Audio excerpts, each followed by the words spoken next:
it down. We tear it down. We tear it down. We tear it down. We tear it down. We tear it down. We tear it down. We tear it down. We tear it down. We tear it down. We tear it down.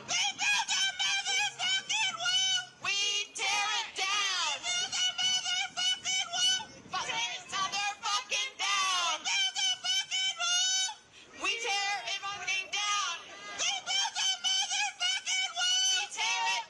fucking down. We tear it motherfucking down. We tear it motherfucking down. We tear it motherfucking round.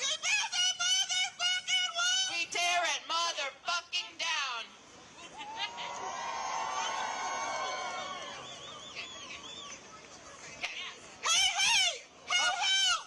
Donald Trump has got to go. Donald Trump has got to go. Donald Trump has got to go. Donald Trump has got to go.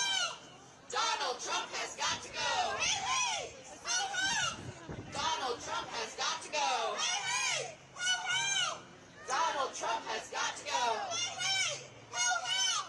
Donald Trump has got to go. Donald Trump has got to go. Donald Trump has got to go. Donald Trump has got to go. Trump has got to go. Donald Trump has got to go. Donald Trump has got to go.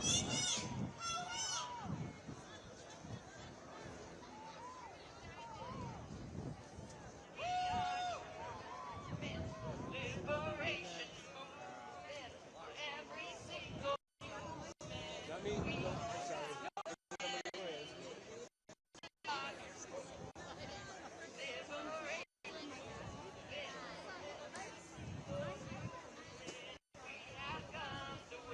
Send your last messages. Don't see.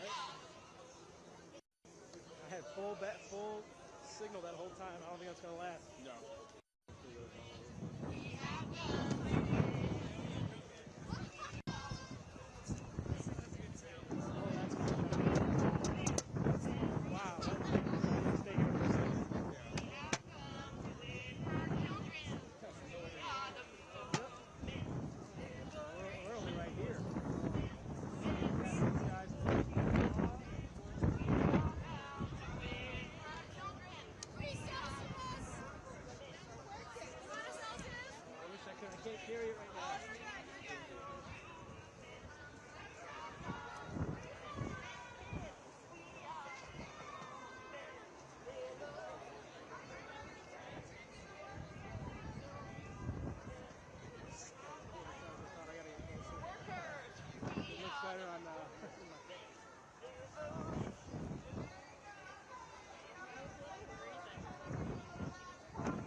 Vote to 30319 so that we can be literally monitoring and ensuring that we have fair elections. Because if everybody gets to vote, we can turn this shit bath around.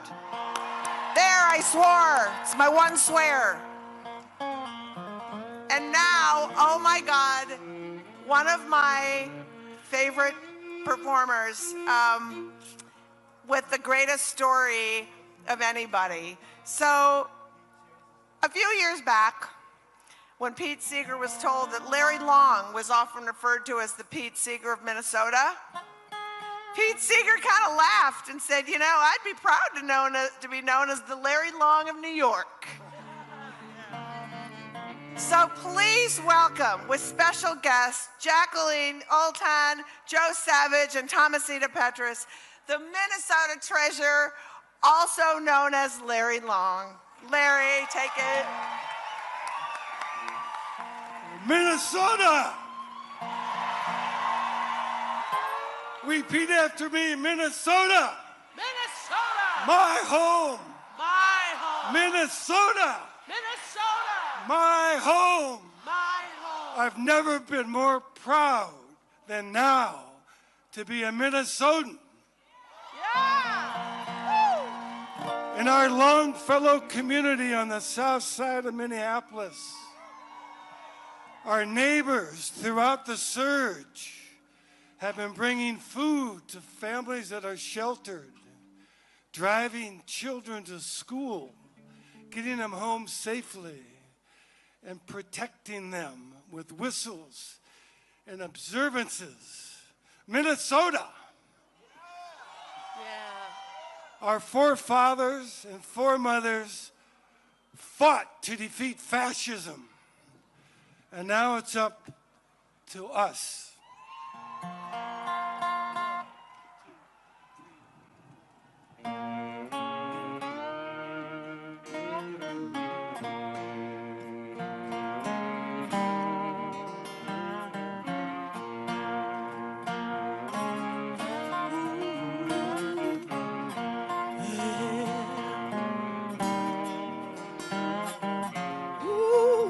Beneath your coat and too long tie,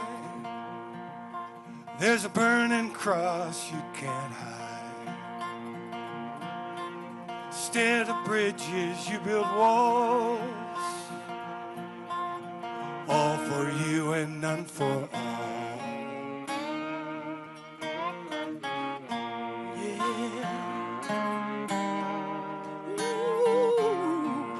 It's white sheets in the White House, everybody's singing shout. White sheets in the White House, time to drive them white sheets out. Yeah,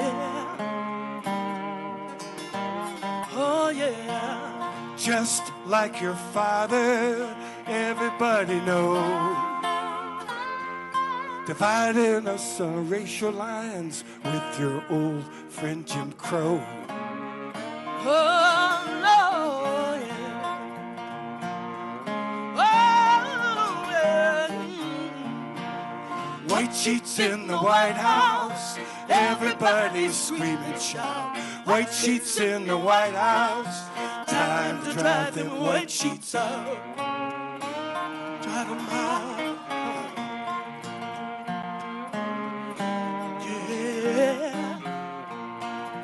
If you lie long enough and big enough, it's true. As you know, you have shown some will follow you. Now you've got them terrorized, afraid we'll be occupied by someone darker than you, a migrant Muslim, you know who. Help me out here, here we go. Yeah. Oh. It's white sheets in the White House, everybody scream and shout. White sheets in the White House, time to drive them white sheets out.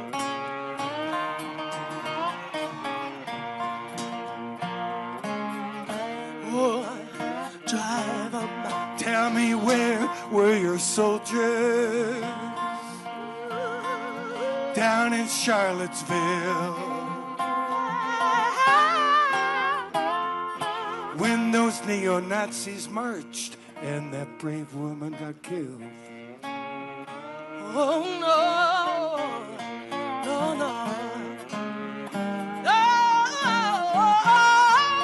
It's white sheets in the White House, everybody scream and shout. White sheets in the White House, time Time to drive them white sheets out.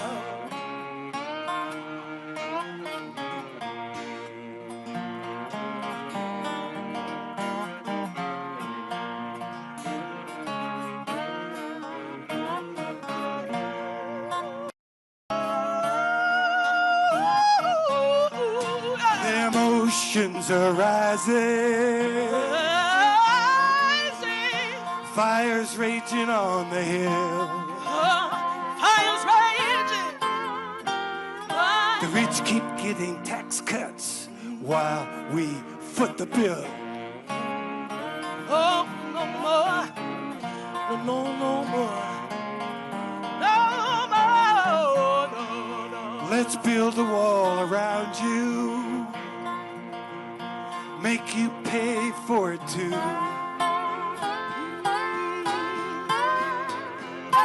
We will be great again on the day when your term is through. Oh, oh, oh, glory, glory, glory. Oh, it's white sheets in the White House. Everybody's scream and shout. White sheets in the White House. Time to drive them white sheets out. Time to drive them white sheets out. Come on, y'all! Time to drive them white sheets out. Time to drive them white sheets out. Minnesota! Minnesota! Minnesota! Thomasina Petrus, Jacqueline Alton, Joe Savage. Thank you. Larry Long. So, something that I believe to be 100% true is sometimes the power of silence. And in a group this large, as we celebrate the work we've done here talking about ICE, I would love if we could have in this massive group just a moment of silence for some of the folks, and I can't remember all of them, so I'll say as many as I can remember, who have fallen victims to this regime. The people who have been horrifically targeted by ICE, the people who have been horrifically targeted by law enforcement, the people who have been horrifically targeted by Netanyahu and Trump and their goons, the people of Palestine, the people of Iran. Let's just take a moment of silence to show them that 500, whatever the heck is here, can take a moment to internalize and send vibes to those who have been harmed.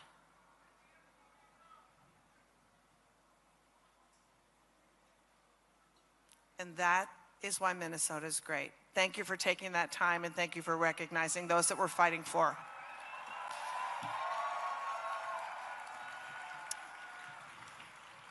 I just thought that moment of silence might be a nice little way to introduce our next person who's coming to the stage, who is a traditional healer, a singer, and a member of the Ojibwe Nation. And her performance today is a healing song that she wrote 10 years ago in the Ojibwe language, and it holds really special meaning because it's the first time that it's being performed for the public outside of an Indigenous community.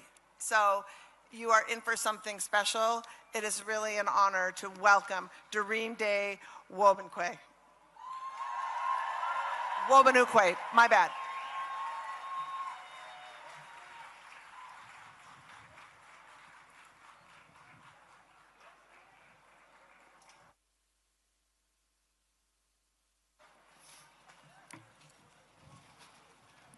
Doreen's coming up shortly, so until that happens, how are we all doing? Do we have after plans, march, drinks? Where should we go? Let's make a plan, you guys. I don't know. What are we doing? Okay, great. Oh, I see. Okay, it's different. I'm sorry. Look at me making a mistake. You know what? That's on me. but you were all great, and we're coming back. So let's do it. Okay. All right. I'm just moving along then to my speech. Are you ready? Change of plans. The cast of Hamilton. No, I'm kidding. Oh, I'm reading this all wrong. So often, we have so many tireless legal advocates defending us as we fight for our civil and constitutional rights. And there is no organization that fights more tirelessly than the ACLU and the ACLU of Minnesota. So it is my great privilege to welcome to the stage the Executive Director of the ACLU of Minnesota. Please welcome Dee Binder-Mayo!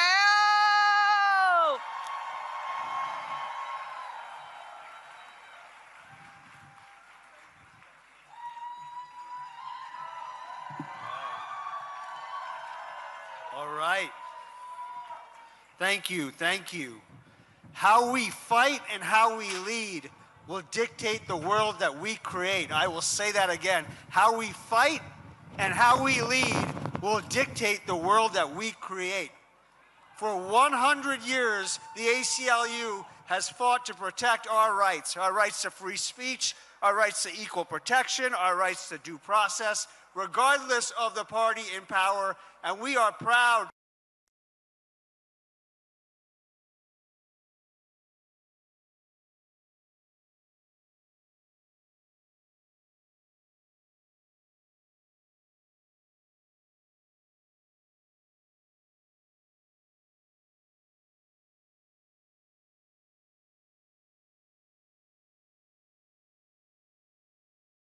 of our neighbors and our leaders, the racial profiling and the unprecedented abuse of executive authority while the world watched. Minnesotans did not waver. Minnesotans did not hesitate. Minnesotans did not capitulate. No, Minnesotans held their ground and showed the world what the words "we the people" really mean. Minnesota, because of the way you led, you have carved new ground that will forever be part of this nation's legacy. Minnesota, because of the way you led, you showed the world that control and uniformity is not power. Unity is power. Unity is power.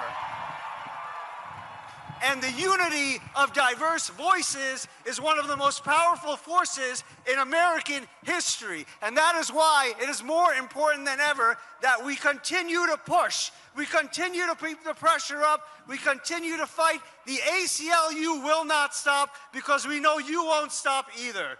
Because we the people will not be silenced. We the people will not be intimidated. We the people will not trade away our rights. We're going to keep going forward, and we are going to fight for all of our rights, for all of us. All of us. All of us. Thank you.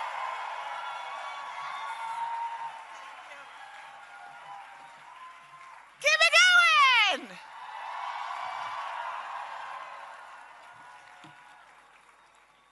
Okay, back on track. Feeling good. Our next guest is an Ojibwe poet enrolled at Turtle Mountain and the inaugural Poet Laureate of Minneapolis. As curator, editor, and teacher, she edited New Poets of Native Nations and co-edited the 2025 publication Boundless: Abundance in Native American Art and Literature. Please welcome Hyde Erdrich.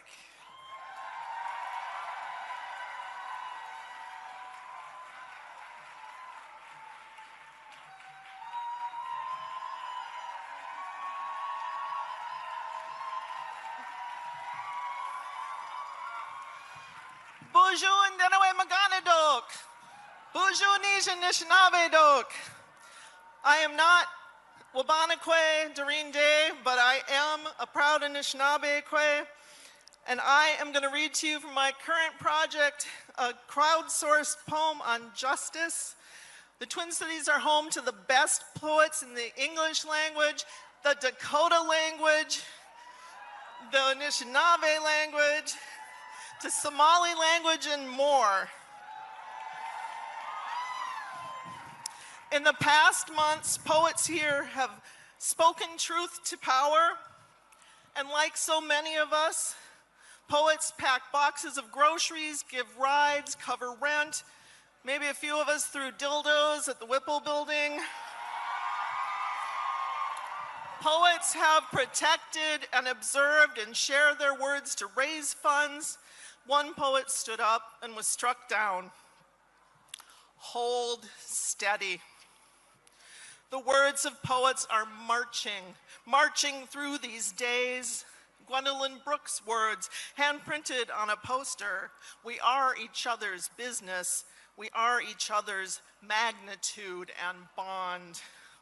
Found that day, our collective breath made a cloud in sub-zero Minneapolis on a march. Pushed to the ground and bound in plastic handcuffs by the soldiers of the state, Lakota poet and activist John Trudell's words march from 1981 through me to you.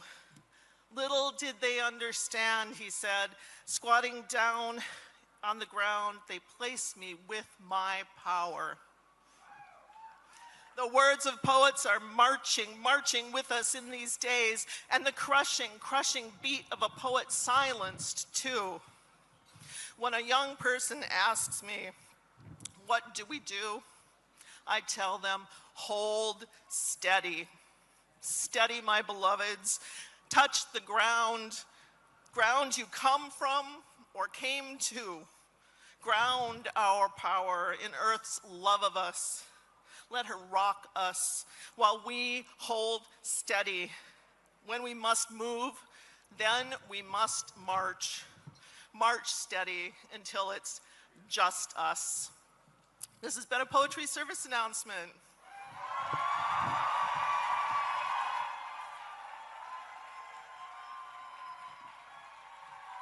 Keep it going for Hyde Erdrich!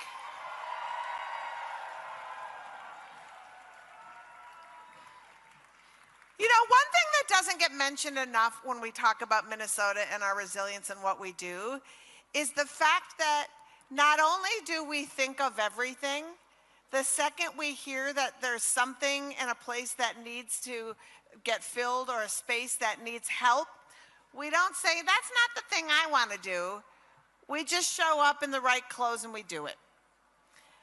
And I just want, since there's cameras here and the nation is watching the stream, I want people to know that if you want to act like Minnesota, or you think, Minnesota's a model, what can I do?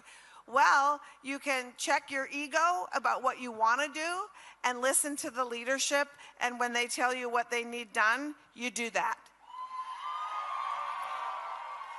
And you pay enough attention to the amazing organizers who've been on the ground, who actually have the information, who've already done the work, instead of starting your own.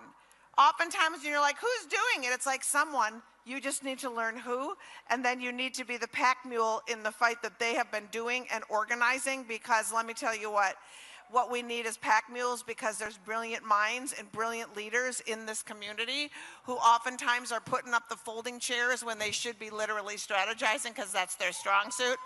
So be the folding chairs people, be the I'll bring donuts people for the brilliant minds who are actually making this train run.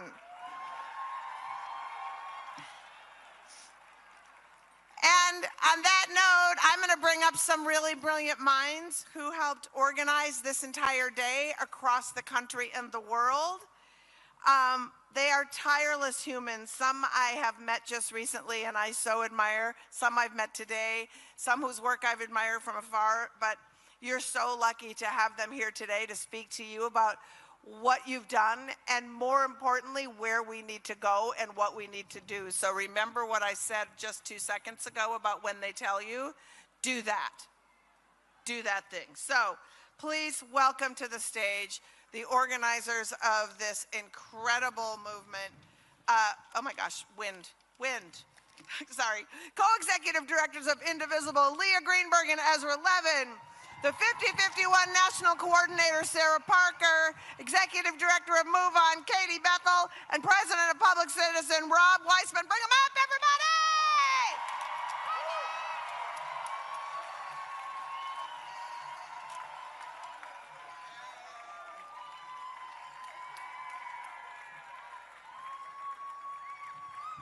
Put that up a little bit.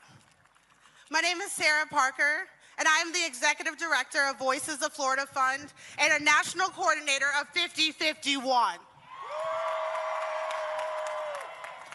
I am honored to be here among heroes, and I mean you, the locals standing in front of me today. I want to use this moment to honor you, every single one of you who took part in the resistance in any small way. You are the heroes in this story. You turned the cameras back on them, and you put your life on the line.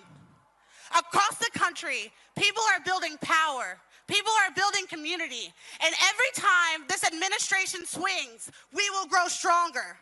Every time our neighbors are kidnapped by masked men, we will grow bigger. And every time they think we are losing hope, we will become more determined. We are the linchpin in our democracy.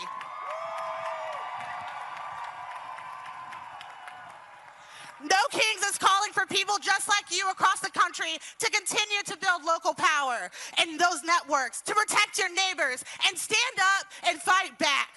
If there's anything I've learned living in Florida, you can't cede a damn inch to this authoritarian administration and to a man who has an ego of a king and the temperament of a child. We will not give in. We will not give up. They tried to control the narrative, and we are taking it back. The truth is immutable. We were never the villains in this story. They have always been. We demand accountability. We demand an end to reckless masked men terrorizing our neighborhoods. We demand an end to abortion bans. We demand justice and peace for our Black, brown, and LGBTQIA communities. And we demand free and fair elections. And right now, we demand an end to this reckless, illegal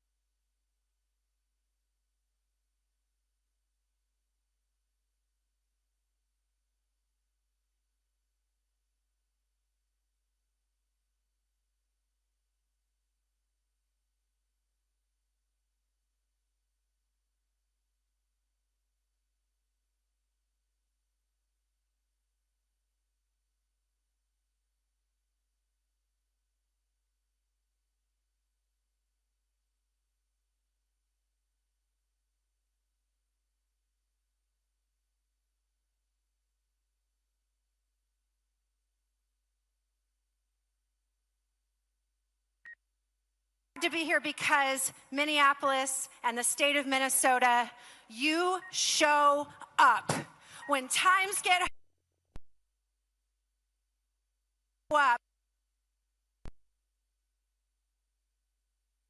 by your example, there are millions of people who need to hear from you what we do when tyrants speak up. What do? We show up. I want to hear you say it. Show up.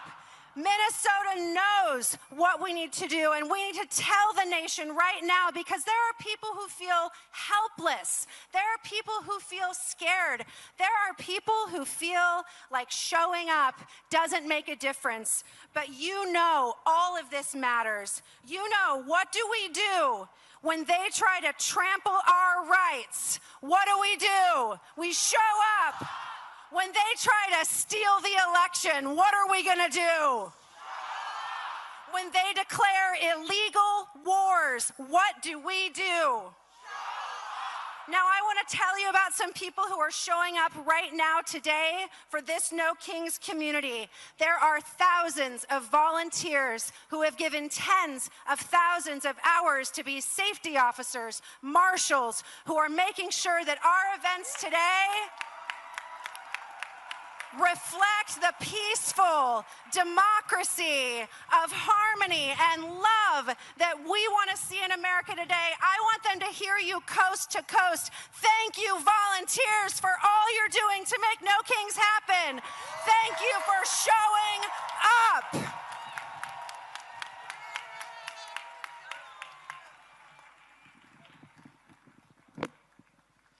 Brothers and sisters and friends, my name is Rob Weissman. I'm with Public Citizen. You beautiful and heroic people showed our country and reminded the world that the opposite of authoritarianism is not just justice and democracy and freedom. It's also solidarity and community and love and neighbors. And persistence. And now, as we rally here, 100,000 or more strong and across the nation in the largest day of protest in American history, we have to persist. We have to persist to end this illegal, unconstitutional, and devastating war on Iran, and make sure that Congress does not give a penny more to pay for or extend this war. We have to persist to make sure we have free and fair elections, that everyone can vote, and that all the votes are counted. And we have to persist to win our yes agenda. Yes to health care for all. Yes to tax the rich. Yes to the clean energy revolution. Yes to overturn Citizens United. Yes for a living wage. Yes to make sure every person has the right to organize into a union. Yes to make sure there is equality for every human being living in the United States, whatever their status, whatever language they speak, whatever their gender. Now say this with me, my friends. Say this with me. No kings, no ICE, no war. Democracy is what we're fighting for. No kings, no ICE, no war. Justice is what we're fighting for. No kings, no ICE, no war. Health care and human rights and dignity and freedom and love and peace is what we're fighting for. No kings, no ICE, no war. No kings, no ICE, no war. No kings, no ICE, no war. Thank you. You're beautiful.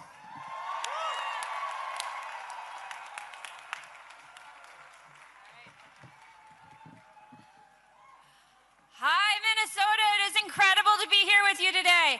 I'm Leah. Hey, and I'm Leah's husband, Ezra. This is our wedding anniversary. And we are proud to support a movement of thousands of local Indivisible groups across the country, building power on their home turf, including the incredible groups of Minnesota. Now, today is historic. We are seeing 3,300 protests across every state and congressional district in America standing up to say we have no king. But Minnesota, of all people, you know that it takes more than one day of protest to defeat fascism. It is going to take relentless, determined, creative organizing to protect our neighbors and to stand for our rights. The nation learned that from you. We learned it from every Minnesotan who stood up to protect their neighbors. We learned it from everyone who went out after the shootings, the murders of Alex Preddy and Renee Good, from everyone who came out after the murder of Melissa Hortman to say that fear won't win, hate won't win, that in Minnesota you protect your neighbors and you stand up for democracy. Now, if there is anything we know about would-be dictators, it is that when they start to lose their grip, they get even more dangerous. They escalate. They invade, they attack. Donald Trump is facing down a midterm election that he knows he is going to lose because people hate this Mad King business. And so what is he going to do? He's going to try to steal it. But he's going to fail because we are going to stop him. That's right. So for the 100,000 Twin Cities residents in the crowd right now, we have an ask to share on behalf of our friends at Indivisible Twin Cities. Text pledge 30319.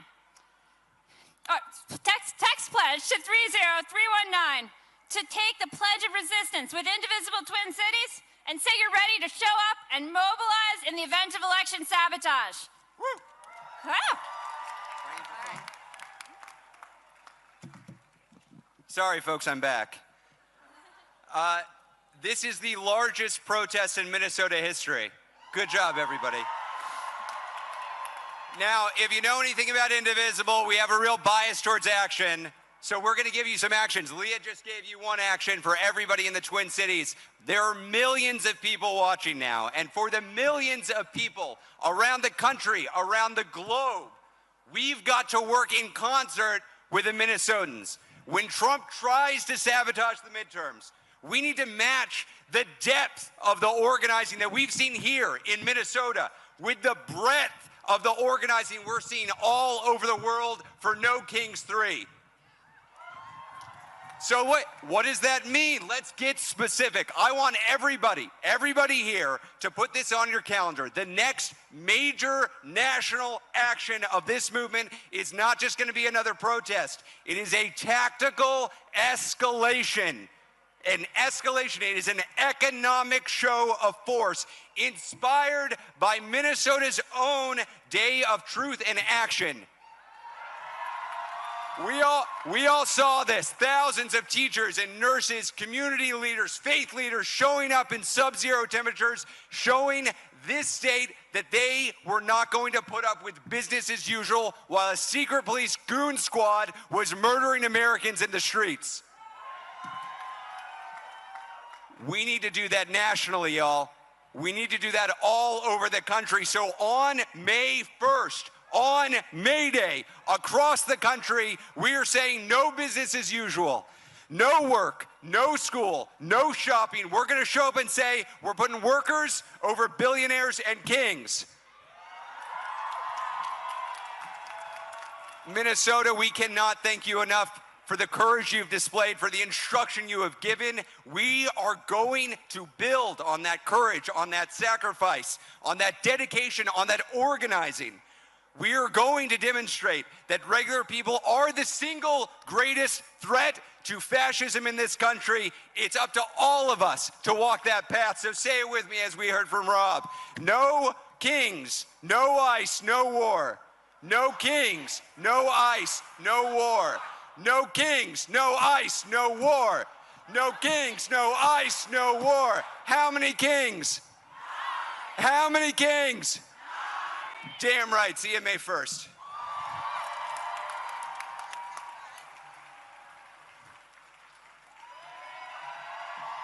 Keep it going!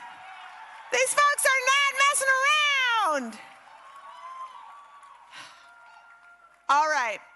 We're going to do a redo because I was out of order and now I'm back in order. It's hard. This is hard, y'all. You know, brain fog, old, menopause. Give me a break. Now we're going to I'm just going to read it again because the importance of this next speaker is really incredible. A healer, a singer, member of the Ojibwe Nation, here to perform a healing song that she wrote in the Ojibwe language 10 years ago. And it is so special because this is the first time the song will be performed outside of the Indigenous community. So please, let's start now. Welcome to the stage, Doreen De Wamanukwe.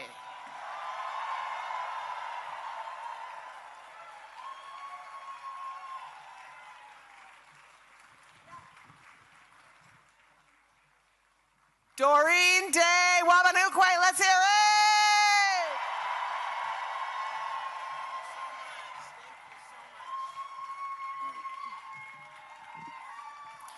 Bonjour, Indinawema Gunny Dog. Wabano Queen Dishinakas, Wabajeshi and Tu Dame, Aberdeen Aikwa Kape Medeo. Anishinaabe Wa King. Our ancestors are always with us.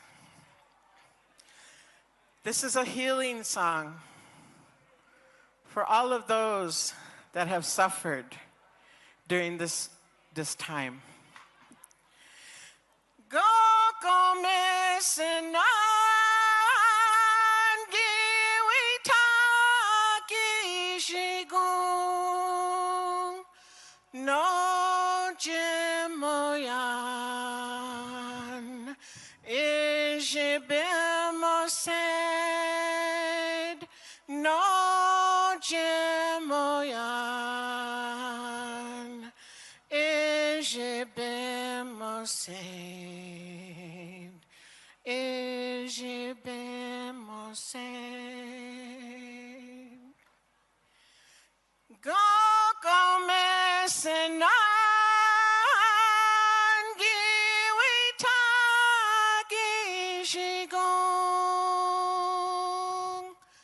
no jimoyan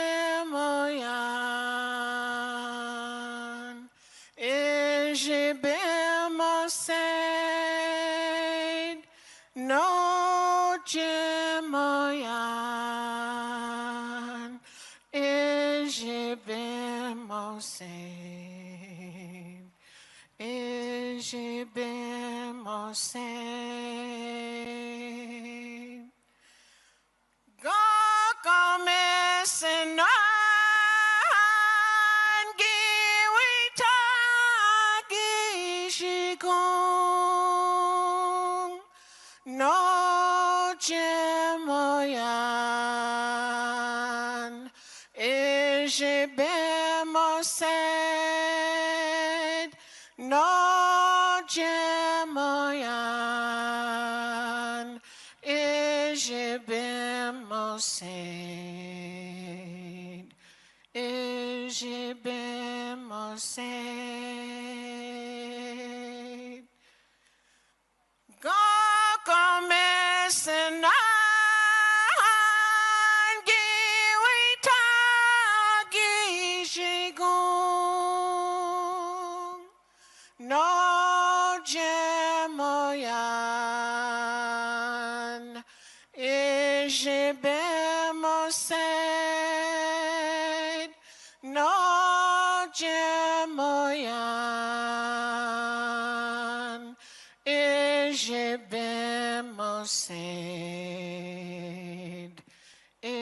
ishibimo said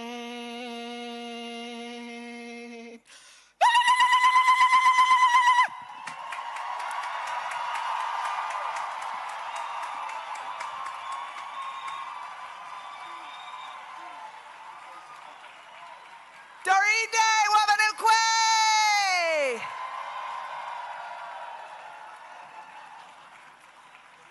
So y'all, being that a big part of this day is a tribute to all of you, we have another video from another super dope person who couldn't be here but wanted to lend his voice in a sort of montage of all of the great work that you did. There will not be enough dildo throwing in this video, I will warn you, but that's just the world we live in. I'm so sorry. So please take a look at yourselves and see how amazing it really is.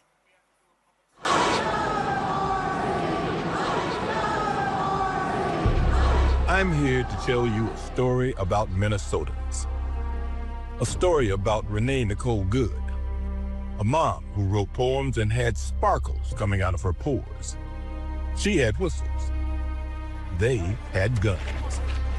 A story about Alex Pretty, an ICU nurse who cared for American veterans. Someone who wanted to make a difference in the world and spent his last moments protecting a woman targeted by ICE.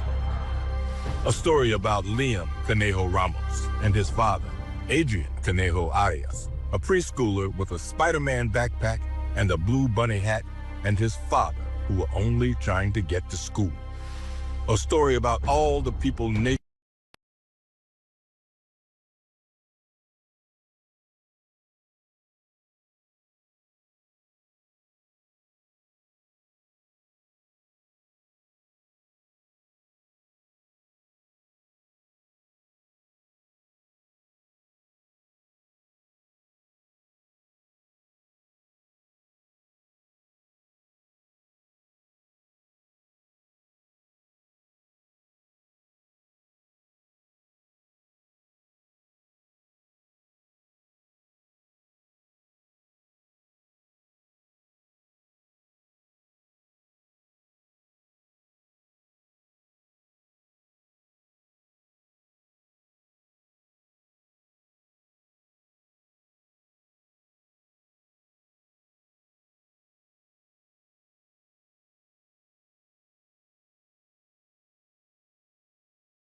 separated from your family or your group, the place to meet is the Lost and Found area located on Reverend Martin Luther King Boulevard. As you face the Capitol, Reverend Martin Luther King Boulevard is the street to your left. That is where you should go and where you should direct people who are lost. Thank you all for making this a safe event for everyone. And now, are you ready to continue with No Kings 3? We are proud to welcome to the stage organizer, activist, and movement strategist, Ashley Woodard Henderson.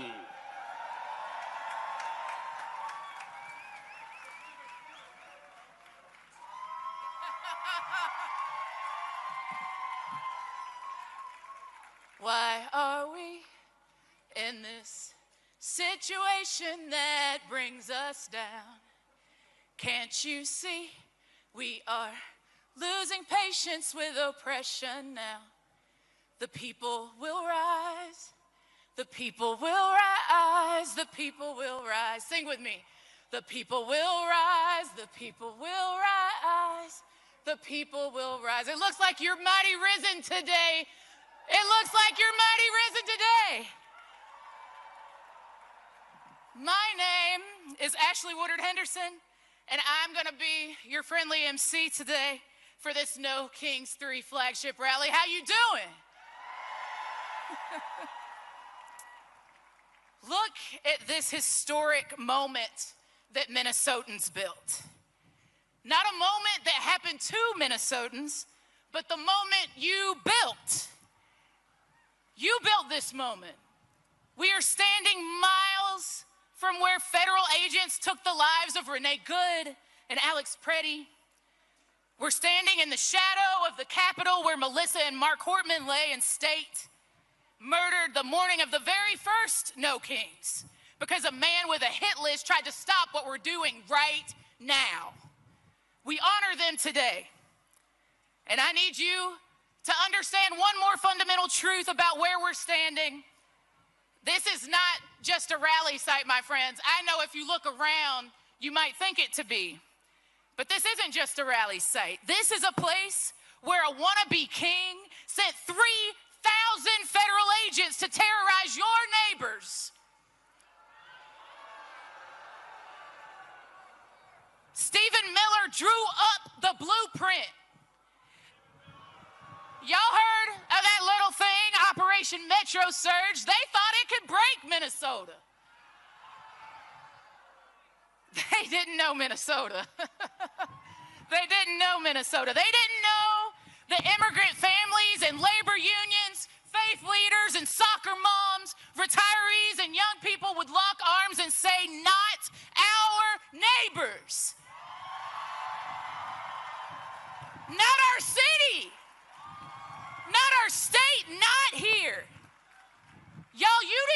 resist. You didn't just show up, you organized. You built phone trees and legal clinics. Y'all built sanctuary networks. You showed up in 10 below 0 degree weather. You came out when they had pepper spray and tear gas and bullets. You came back the next day and the day after that and the day after that, and guess what? The whole damn country told them to leave.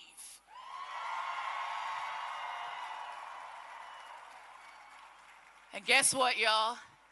Kristi Noem and Greg Bovino, peace, they gone, right?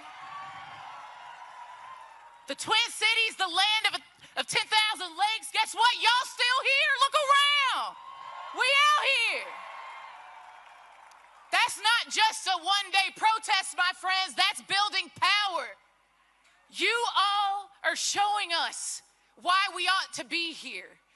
Because Minnesotans proved to our entire country something that we all need to take seriously and learn. We do not wait for permission to protect each other. We do not beg a wannabe king to do the right thing. We organize. We refuse to comply or cooperate with evil forces in high places. When they demand our complicity and quiet disobedience, we do the right thing. We build people power together. And it wasn't just here. It was Los Angeles and Memphis and Washington, D.C., Chicago, Portland, Charlotte, Denver, Atlanta, Newark, Philadelphia, Seattle, Nashville. It was communities across our country. This administration will not win. They will not win. And we will make it clear as they try to prove to us that they will use force against our people, even when we are peaceful.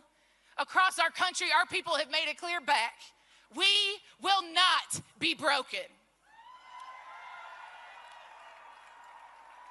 In June, 5 million people took to the streets. In October, 7 million. Right now, right this second, there are 3,300 No Kings actions happening across 16 countries.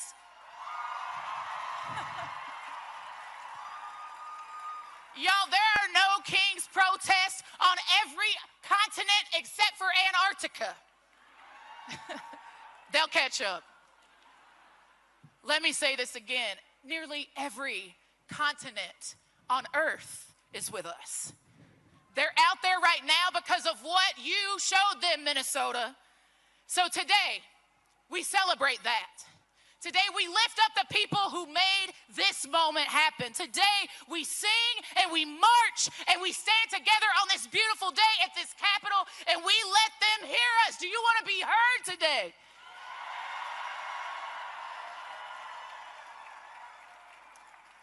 Now, y'all know me because y'all been on the mass calls. I have to keep it honest with you. And you know I'm going to keep it real with you today and tomorrow. Today is not the finish line, my friends. How many of y'all, it's your first No Kings? Holler at me if it's your first No Kings. I see you. Welcome. Today is not the end of our work. Today is the beginning. Today is the proof of concept. What you built here in Minnesota, every single community in this country needs help to build. And they're going to need your help. Y'all, today, we're going to have a beautiful day, right? We are going to be powerful together today, right? We are going to be disciplined in our nonviolence today, right? We're going to build power together. Let's honor the people that we have lost. Let's celebrate the people who are still fighting, like each and every one of you. And let's get ready, because what comes next is going to require every single one of us. Y'all, I want to hear you say it. No ICE, no war. No billionaires. No kings. I think you can, if I don't believe you, they're not. No war. No ICE. No billionaires. No kings. Are you ready? Are you ready? Let's go.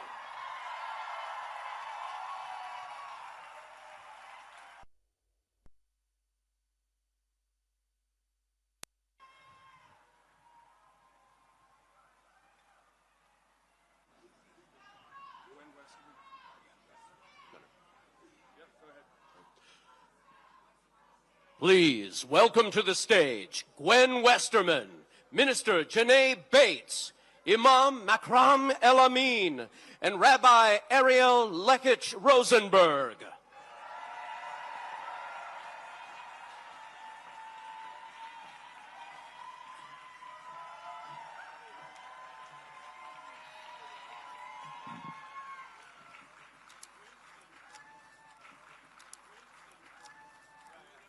Hamitakiapi. Hello, my relatives. I'm Petukinde, I'm Petuwan Yupia Kaata Hike. O Washte Wayan Kapi Win Demie, Dama Kota. De Dakota Makoche. Oh, honey, Unkiksuapikte. This is for Renee and Liam and Alex and the thousands of others whose names we don't have with us today. When we stand together, possibilities seem endless, but only for those who can look up. How do we reconcile azure sky above white clouds with what is obscured below? The winding rivers, the broken hearts, the soulless eyes, the brush of wings, the lost dreams. Possibilities are endless, yet the needs are beyond measure. When time has run out and ties have been broken, when speaking out means losing your life, when chaos abounds and there is no shelter, when protecting a woman means losing your life. Who recognizes her talent when she has no hope? Who lends a hand when he cannot get up? Who welcomes them when all the doors close? The possibilities are endless when we stand together. Reach out, join hands, look up. We are Minnesota strong.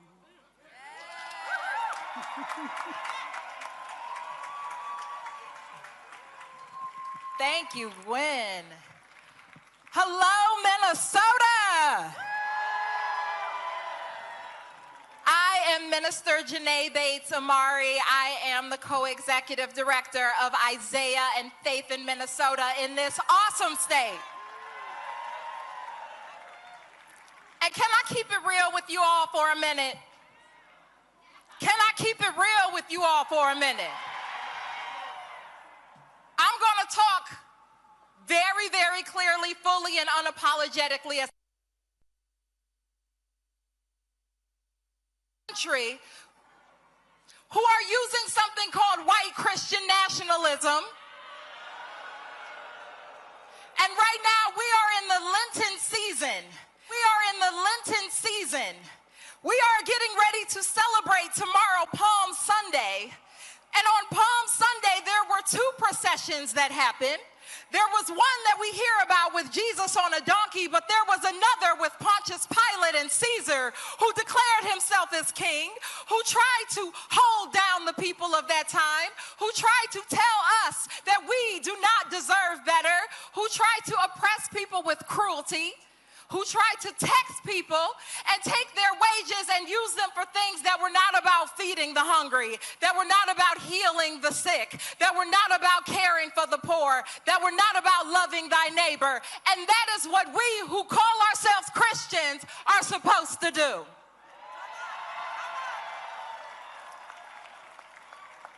And so as thousands of Christians are prepared to come right back here tomorrow at 2:30, right back here at this Capitol, we are coming together to declare that Christians need to stand up right now at this time. The That's right. Christians, especially in Minnesota, and Minnesotans across race and faith have gotten to bear witness something great here. We have witnessed some horror and some terror and some harm and some abductions and some killing, but we've also witnessed what it means to love thy neighbor and to live that sermon out loud. And so my prayer for all of us Minnesotans, and the invocation in this moment, is that we take seriously our responsibility, that it is on us, that we have agency, that we get to decide what liberation is, and there is certainly no king in no White House who will do that for us. So I hope that I get to see many of you right back here tomorrow at 2:30 at this Capitol. But I also hope and pray that we continue to move our feet, because we may have won a battle, but we're going to win the greatest of all time, because Minnesotans are going to be that North Star. Minnesotans are going to be the one that become the light. We are going to be the ones to show this country how a neighbor loves their neighbor.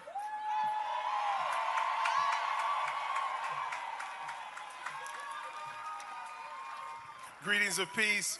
I greet you with the universal greeting of peace. Assalamu alaikum. May God's peace be with you. I am Imam Makram El Amin, and I stand before you today as a Muslim. I stand before you as an imam, as an African-American man whose very existence is rooted in the struggle for dignity, justice, and freedom. Oh God, the creator of all, Lord of humanity, you created us from a single soul and made us nations and tribes that we may come to know each other. We ask you this day to bless this gathering, not just for our presence, but for our purpose, not just for our voices, but for our courage. We stand together in this moment where power seeks to concentrate itself in the hands of a few. Where fear is used to divide neighbor from neighbor, where the language of domination is dressed up as order. But we know better.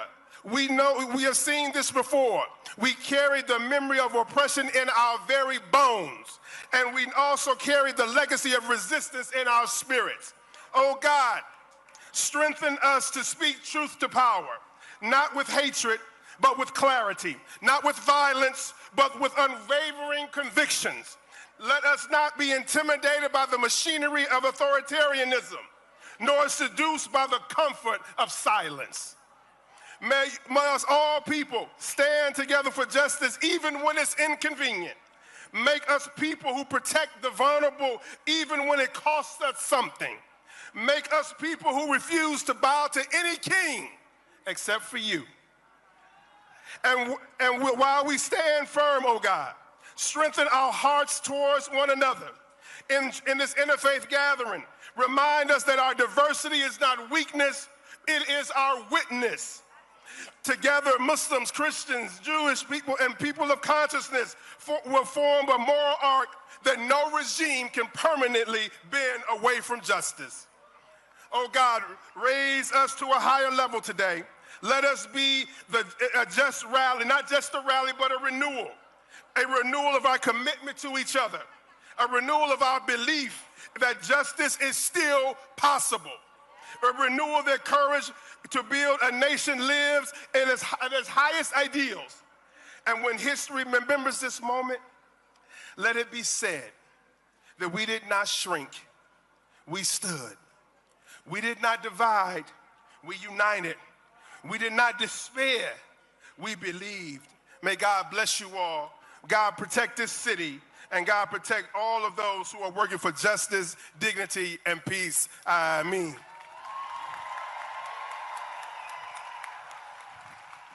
Good afternoon, Minnesota. You're beautiful. My name is Rabbi Rosenberg. I'm the rabbi of Sher Tikva in South Minneapolis. I am so honored to be here today. Will you sing with me?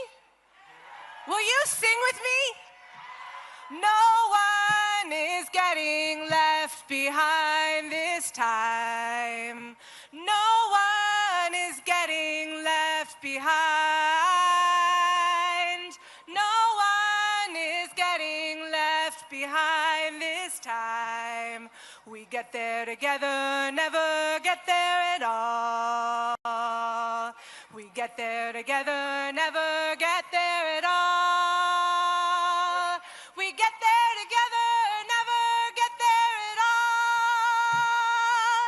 So dear ones, welcome to this epic family reunion.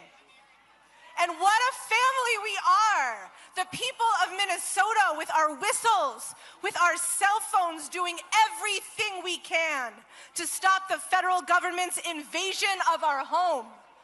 Everything we can to stop authoritarianism. Now, Jewish people will tell the story this week around our Passover tables of our ancestors leaving the narrowness of oppression as an Erev Rav, as a multiracial, cross-class, intergenerational multitude, an enduring coalition. Our ancestors crossed the sea with their neighbors. They would not leave each other behind. And in Minnesota, we have created an ecosystem of resistance in the face of fascists and white Christian nationalists. Bound together, we work to keep each other safe. And these oligarchs, they're scared of our network of neighbors, this web of care, and they should be. And we're here together today to say no. No to the abductions, no to the brutality of this federal invasion, no to fascism, no to any leader that attempts to lead without the will of the people. But we are also saying a loud and beautiful yes to the world that we want, yes to repairing our communities, yes to our shared dignity, yes to our defiant joy. So Holy One, be with us now, this irrepressible coalition, calling on our neighbors across the country and around the world to join us, to show up with the strength of our no and the chutzpah and the vitality of our yes, that we might build a world founded on a transformative love for one another that gives us the strength to oppose the forces of domination. So Holy One, make us a people who say yes and yes and yes to one another. Yes to creativity, yes to courage, yes to belonging to this expansive and expanding coalition. No one is getting left behind this time. We get there together or never get there at all.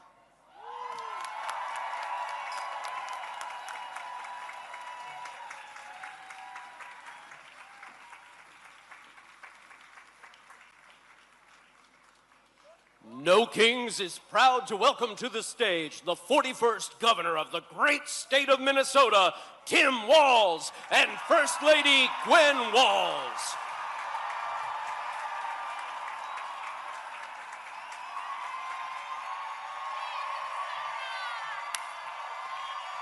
Wow.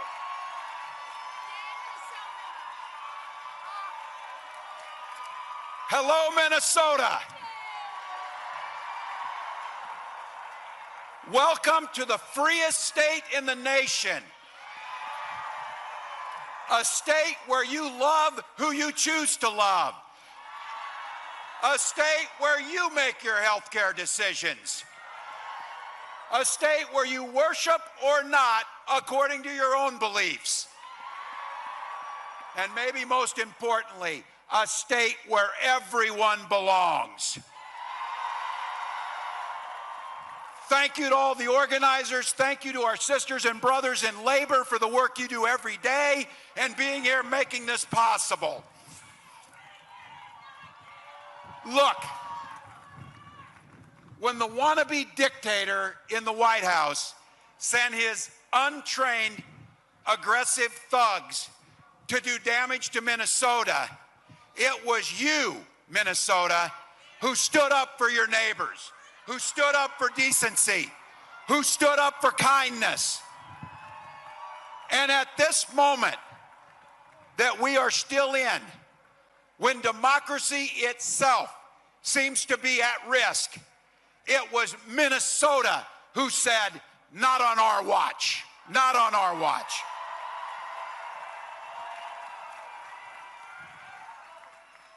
You are the heart and soul of what the nation saw that is good in this nation.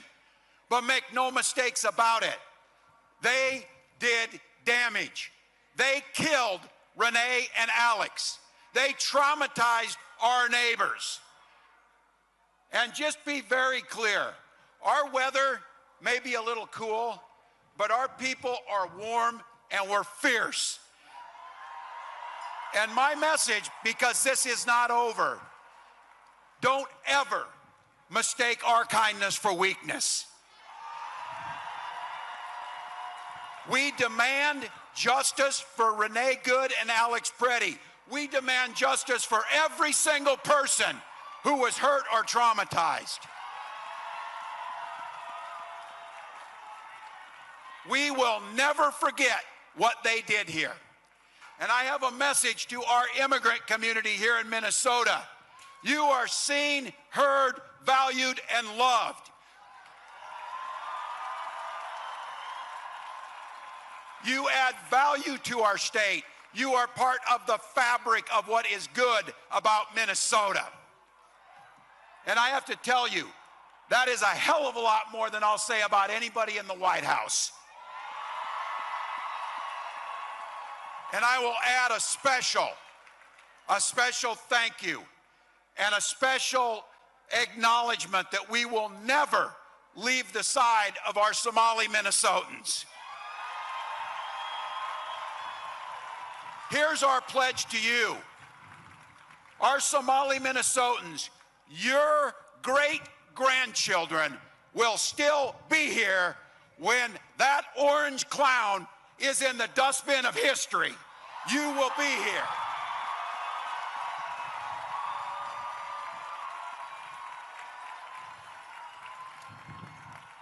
They call us radicals. I see that the president said it's a bunch of radicals. You're damn right we've been radicalized. Radicalized by compassion, radicalized by decency, radicalized by due process, radicalized by democracy, and radicalized to do all we can to oppose authoritarianism.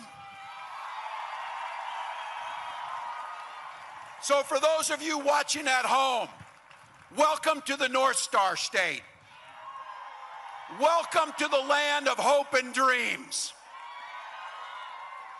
And it's my pleasure to be able to welcome somebody who has spent a lifetime giving voice to the working class, expressing our hopes and dreams, our fears, all of the things that makes us human, and has done that with a voice that resonated across generations. So I have to tell you, we're damn sure about this. We need no damn kings. But I'll tell you what I'm glad we have. We do need a boss. Please welcome Bruce Springsteen to the stage.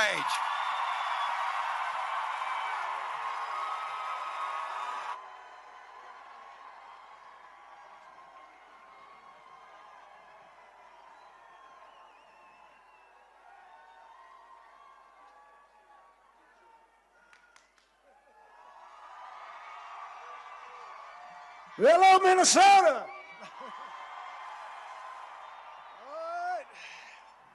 Hey, it's turning into a beautiful day.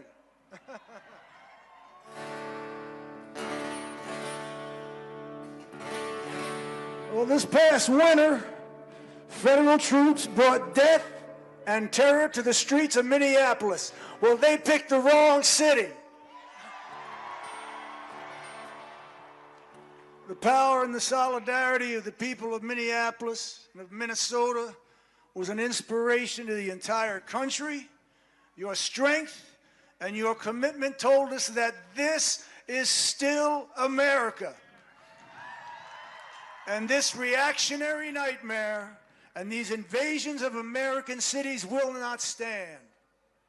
You gave us hope, you gave us courage, and for those who gave their lives, Renee Good, mother of 3, brutally murdered, Alex Preddy, VA nurse, executed by ICE, shot in the back and left to die in the street without even the decency of our lawless government investigating their deaths. Their bravery, their sacrifice, and their names will not be forgotten.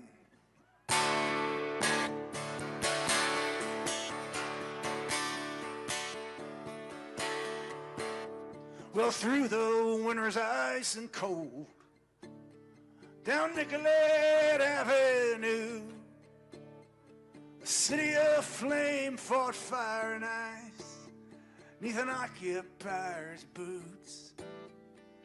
King Trump's private army from the DHS, guns belted to their coats, came to Minneapolis to enforce their law, or so their story goes.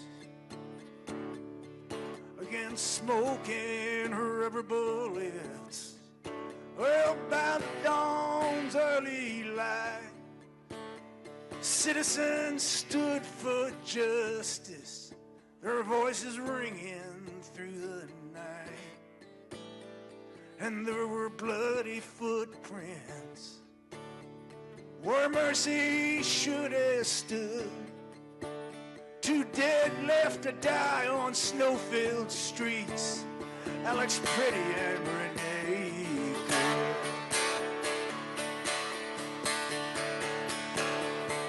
Oh, Minneapolis, I hear your voice singing through the bloody mist. We'll take our stand for this land and the stranger in our midst.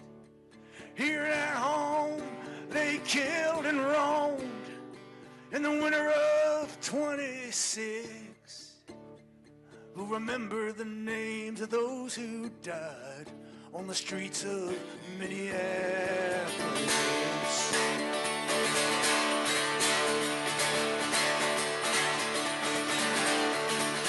Trump's federal thugs beat up on his face and his chest. And then we heard the gunshots, and Alex Pretty lay in the snow dead. Their claim was self-defense, sir. Just don't believe your eyes. It's our blood and bones and these whistles and phones against Miller and Noam's fucking lies. Well, Minneapolis, I hear your voice crying through the bloody mist. We'll remember the names of those who died on the streets of Minneapolis.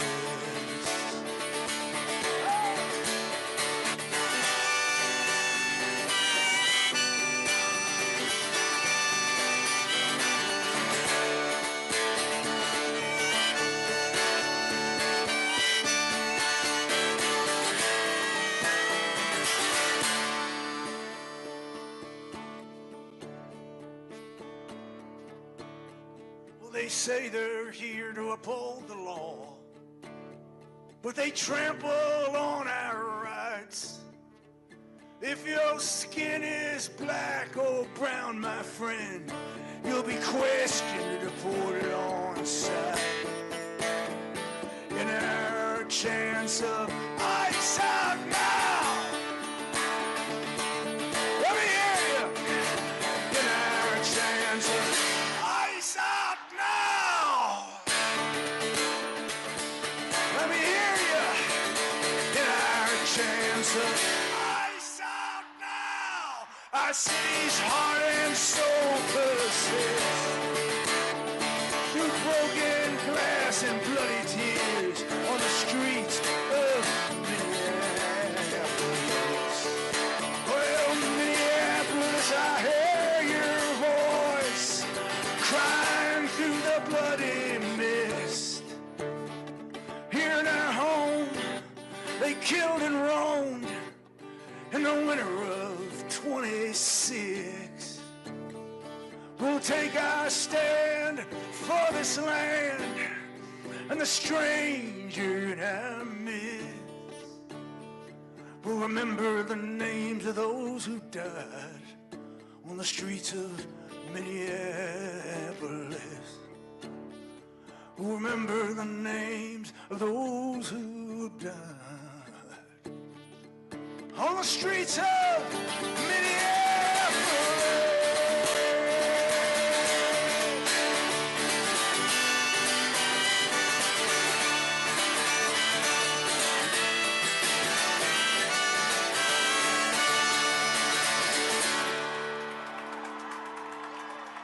Thank you, Minneapolis, St. Paul. No kings, no wall. Thank you, Minnesota.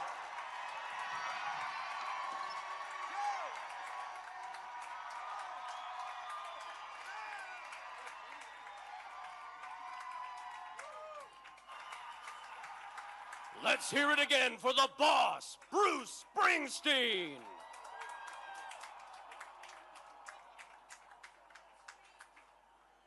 Minnesota has inspired the world with its courage, resilience, and resolve, and that takes leadership. Please welcome 3 Minnesotans who rose to the moment. Carolina Ortiz, Malika Dahir, and your mayor, Kali Herr.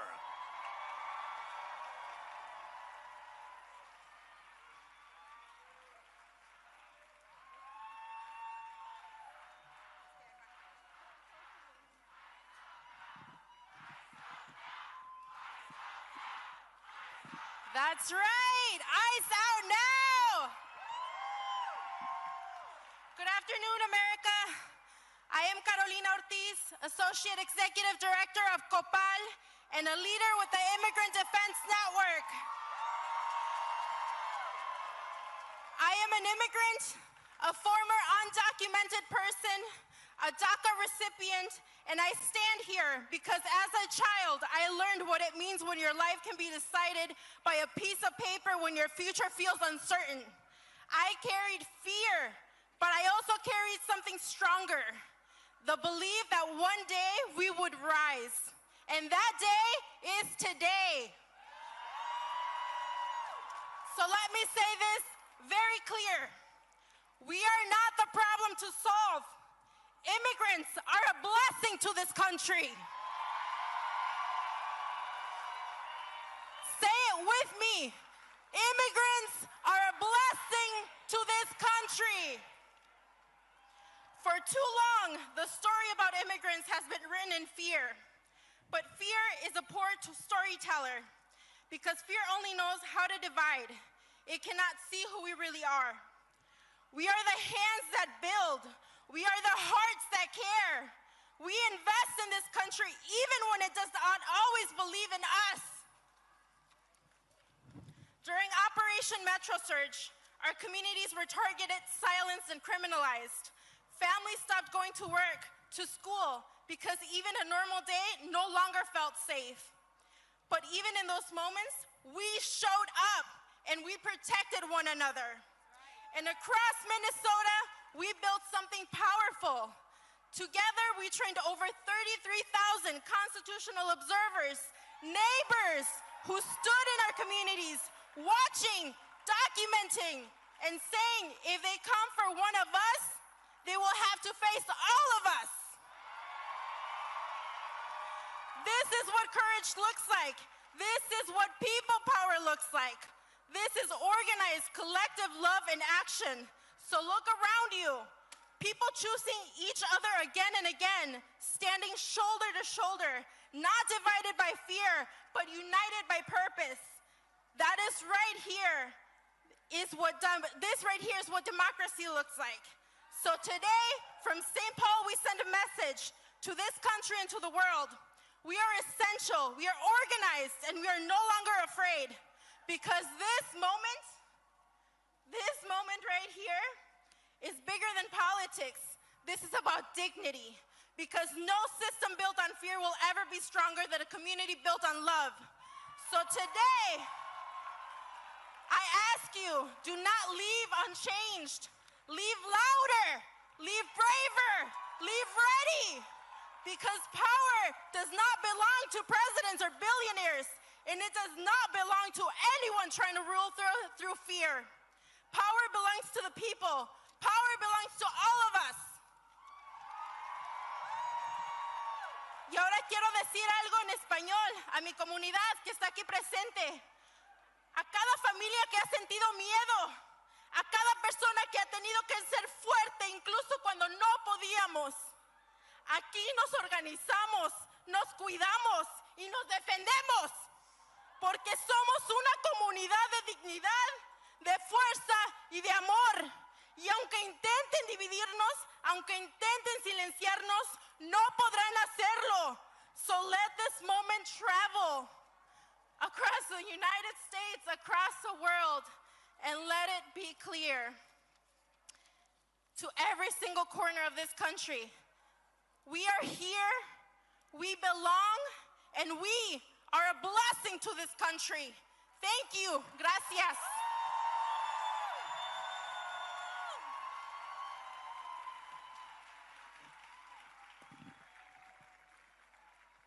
Hello, Minnesota!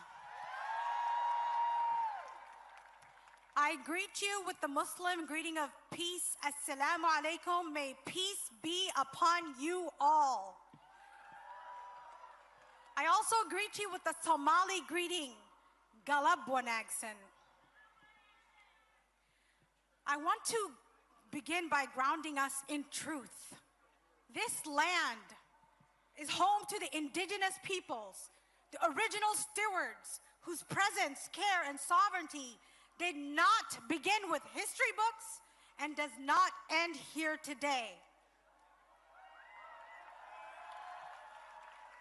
We must also acknowledge our African American sisters and brothers whose ancestors were forcibly brought here through slavery and who build, shape, and sustain this country through generations of struggle, resistance, and brilliance, and who are still waiting for justice and reparations.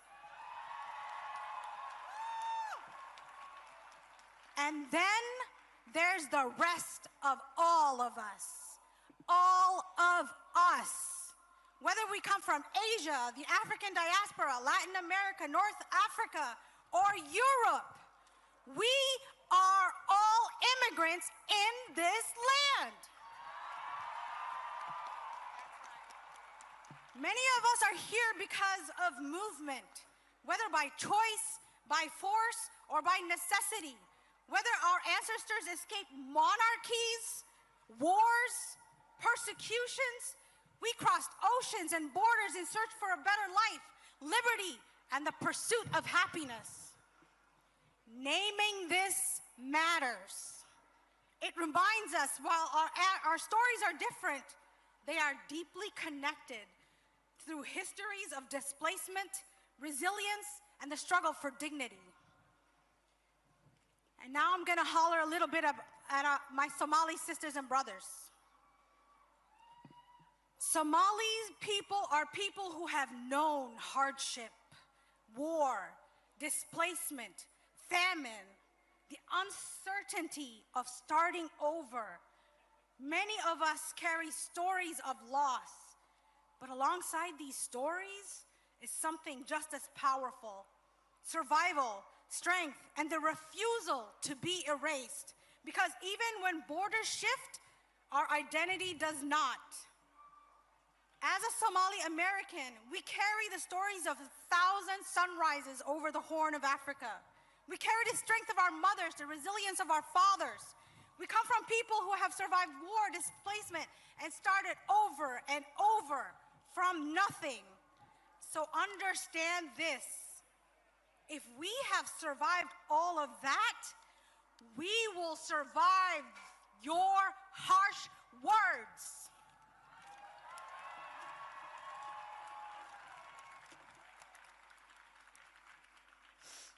As immigrants, we rebuild, we adapt, we learn new languages while teaching our children our old ones. We contribute to the places that we arrive in with our labor, our culture, our ideas, and our very spirits. We stand as proof that identity can survive distance, that culture can survive disruption, and that people can rise again and again under the warmth of other suns and the cold of Minnesota winters. What we ask is simple: the right to hold on to who we are while becoming a part of where we are. The right to belong without having to erase ourselves. Because when immigrants thrive, our communities grow richer, not just economically, but culturally, socially, and morally.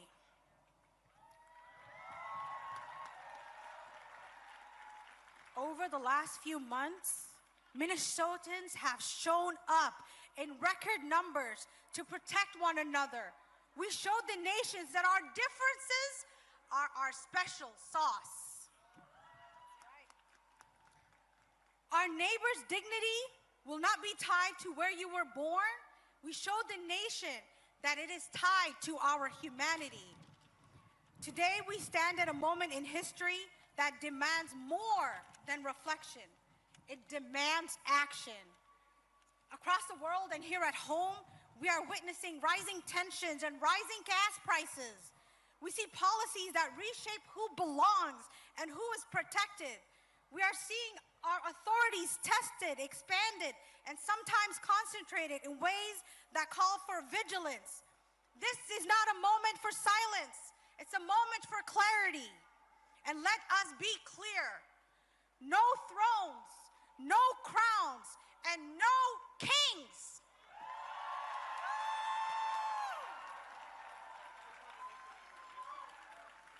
So America, Minnesota, what do we do after this moment? That is what counts. We must act with urgency. We must widen the circle, bring more voices to the table, invite more communities into the conversation. Look around you. Who is missing? Bring them into the circle.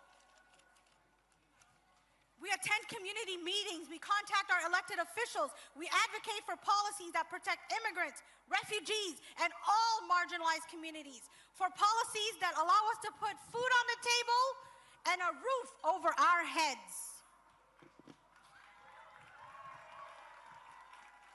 We organize, we participate, and we show up. And Minnesota, we showed the country that that is what we do.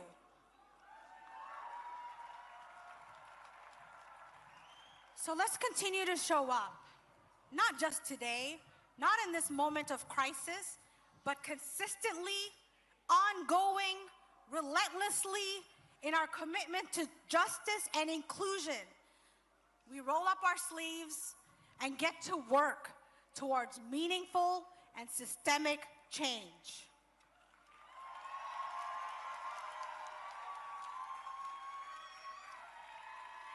Hi, everyone.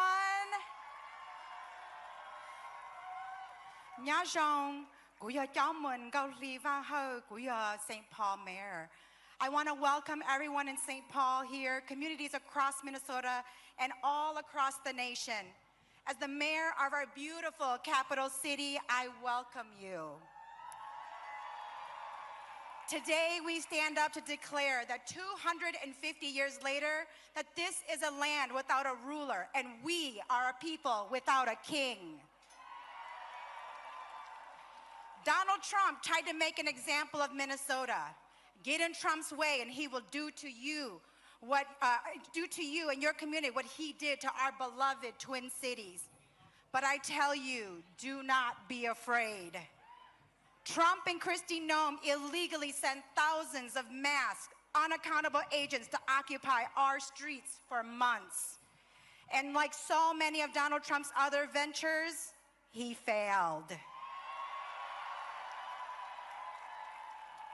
We delivered groceries to neighbors, raised funds, protested, and stood vigilant so that our children could go to school without fear of abduction.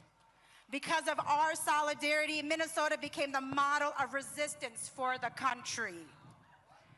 My grandfather fought in the secret war for America, a country he had never set foot in, because he believed in democracy and freedom.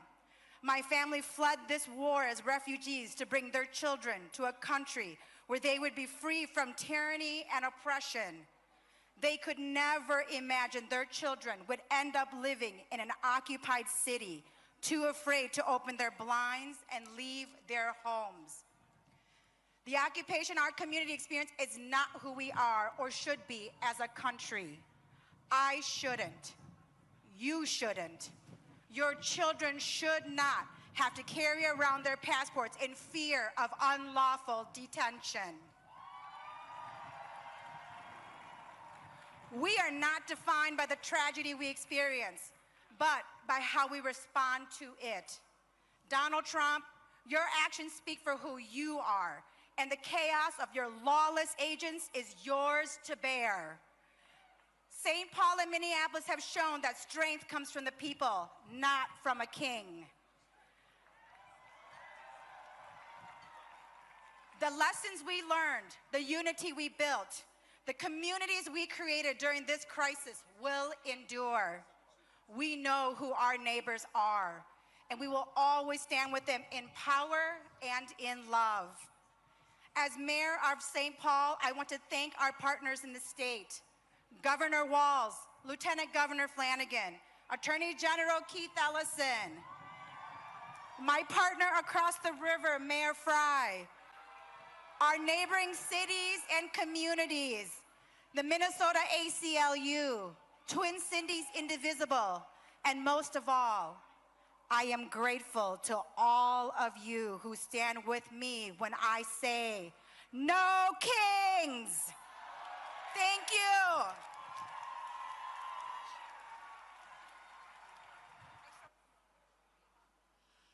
People across the Twin Cities have stepped up over many months to protect their neighbors and push back against authoritarianism. Now it's time for the world to hear their stories. Give a warm, no kings welcome to Flannery Clark, Nick Benson, Natalie Errett, and Nakima Levy-Armstrong.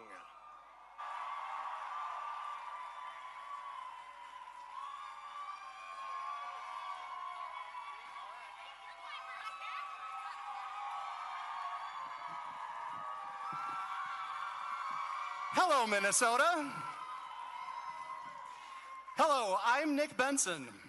I like airplanes, and I'm a plaid-clad working dad. Most importantly, I'm a Minnesotan. 6 months ago, I was chatting with a fellow aviation geek, Seth Miller. He's an outspoken critic of ICE deportation flights. I said, Seth, I really admire your courage. I wish I could do that. He replied, it's not that hard. You just have to do it. Now I'm here, volunteering with Minnesota 5051. We count every person being loaded on ICE flights at MSP. There were 19 yesterday. We revealed that Delta Airlines is flying Minnesota kids to concentration camps. Seth told me it's not going to be that hard, but truthfully, it's been a struggle, hasn't it? We've been remembering Victor Manuel Diaz, Renee Good, Alex Preddy.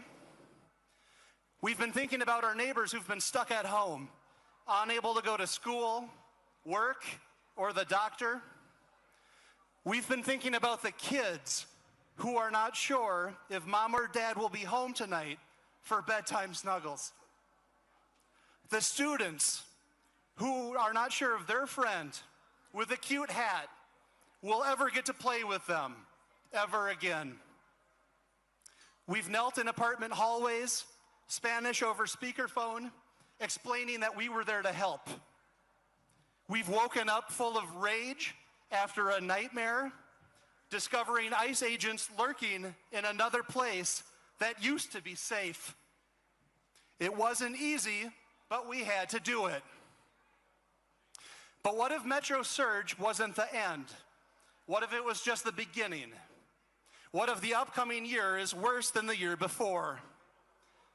Silent businesses, complicit institutions, and cowardly politicians keep failing us, but you don't have to.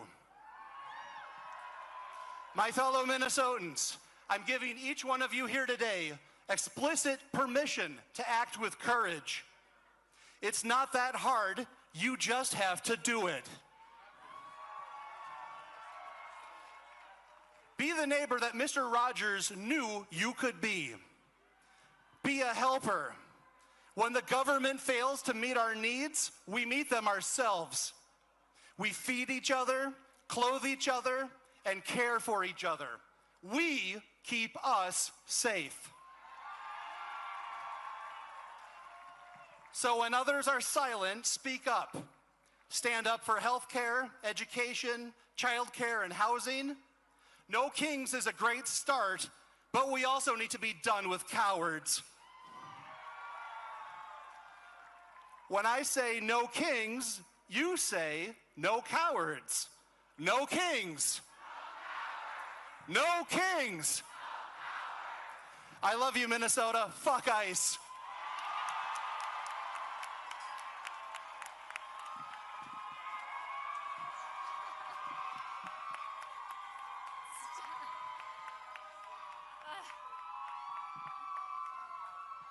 They put my babies right in front. That's not fair. I probably should have prepared more for this. This is so outside of my comfort zone, but that's partly intentional because what Haven Watch did, what Minnesotans did when faced with injustice wasn't comfortable. It wasn't organized or well rehearsed. We didn't know to do until we were already doing it. We just acted. Haven Watch began on January 12th when I took my 11 and 21-year-old sons to the Whipple Federal Building, where people were being released from detention. I took them to see the protests there and to learn how to use their voices and their bodies to stand up. At one point, my 21-year-old son went off on his own and called from his phone shortly after. He told me he had found 2 girls wandering in the cold, freezing, without phones, and he had them in our car, giving them food and water and letting them use his phone to call home. My son Jack did that night what Haven has done every day and night since then.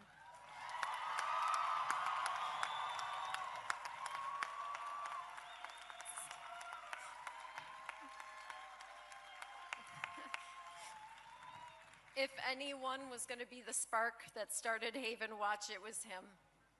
3 years ago, Jack was diagnosed with brain cancer his senior year of high school, and he went through more in that year than many of us will in a lifetime, and nearly died more than once. He has always been kind, but that experience changed him. He understands now what most of us don't, how short life can be, and how important true human connection and kindness is. While I don't wish his forced perspective on any of you, I think we can learn from it. Don't walk past suffering. Act, even when it's not easy. Because that's what he did, and that's what Minnesota did, and that's what our incredible volunteers did. They paused their lives, mostly strangers, and showed up to stand and watch at a gate. Minnesotans acted on behalf of each other without a plan or regard for their own safety or comfort or even lives. We acted for each other, and that's something we should expect from ourselves every day. There's nothing extraordinary about me or Haven Watch. Sorry, guys.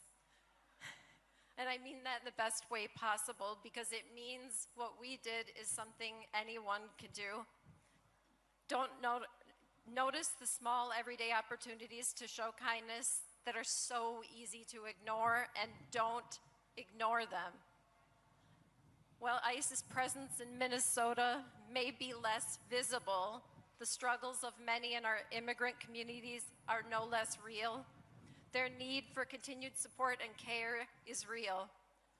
It doesn't stop when the attention fades, and it requires us to keep showing up. The only reason I did this, and I'm up here incredibly nervous and uncomfortable, is because I hope people here can see themselves in what we did and say, I could do that.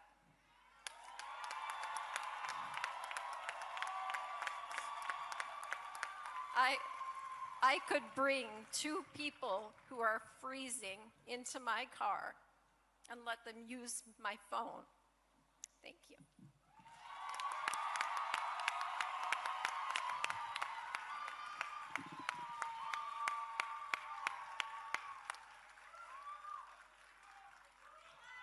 How y'all doing out there? I'm Nikema Levy-Armstrong, civil rights attorney, activist, and someone standing firmly against authoritarianism, tyranny, and fascism of the Trump administration.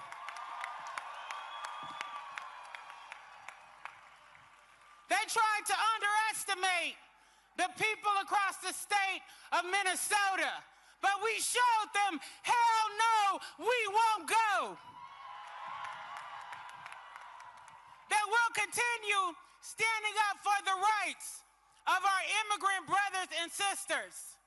That we're standing up for those who are being ignored, those who are being treated as if their lives are disposable, and who are being treated as if their lives don't matter.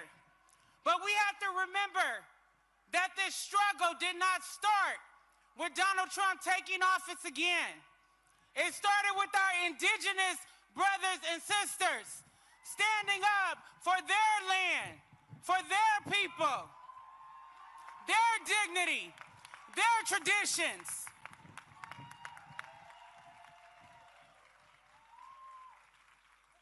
And I'm here standing on the shoulders of the black women and the black men and children who came before me.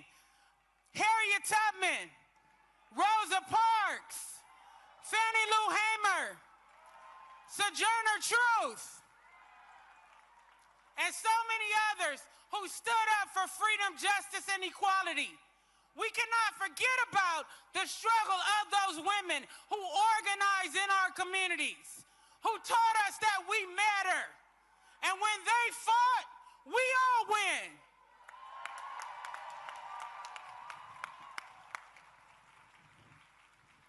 I want to lift up one of my comrades, Monique Cullors Doty, co-founder of Black Lives Matter Minnesota. Also, co-founder along with myself and Jaylani Hussein of the National Target Boycott. The National Target Boycott started right here in Minnesota, where Target is headquartered. We shot that Target before we saw Target capitulate to Donald Trump and align itself with authoritarianism. We decided that it was time to hold a hometown company accountable for their actions. When they decided to roll back diversity, equity, and inclusion, we the people decided to roll back our dollars and shop elsewhere. I don't care what mega pastors they send from Atlanta or the Two Stooges with them. The Target boycott continues.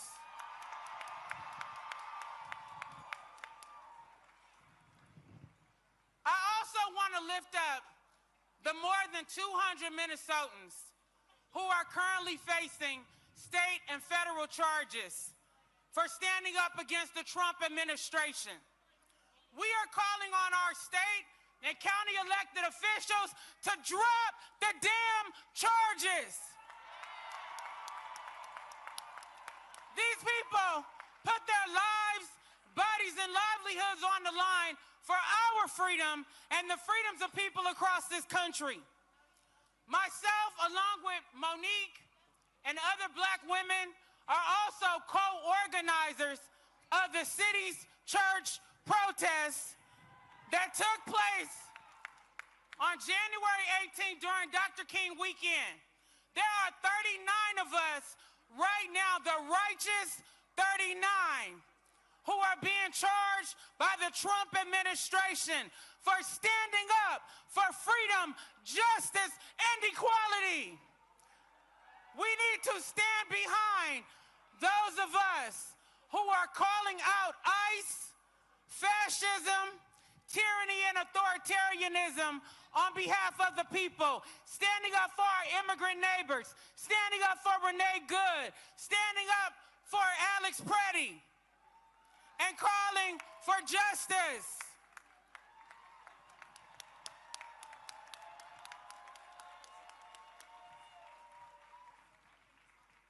I just want to say to the people of Minnesota, you stood up, you fought, you put your bodies on the line, you spoke the truth, and you let them know we're not stepping back. We're not afraid. We will continue to rise up for the people of this country, for our immigrant neighbors, and for the future of our democracy. All power to the people!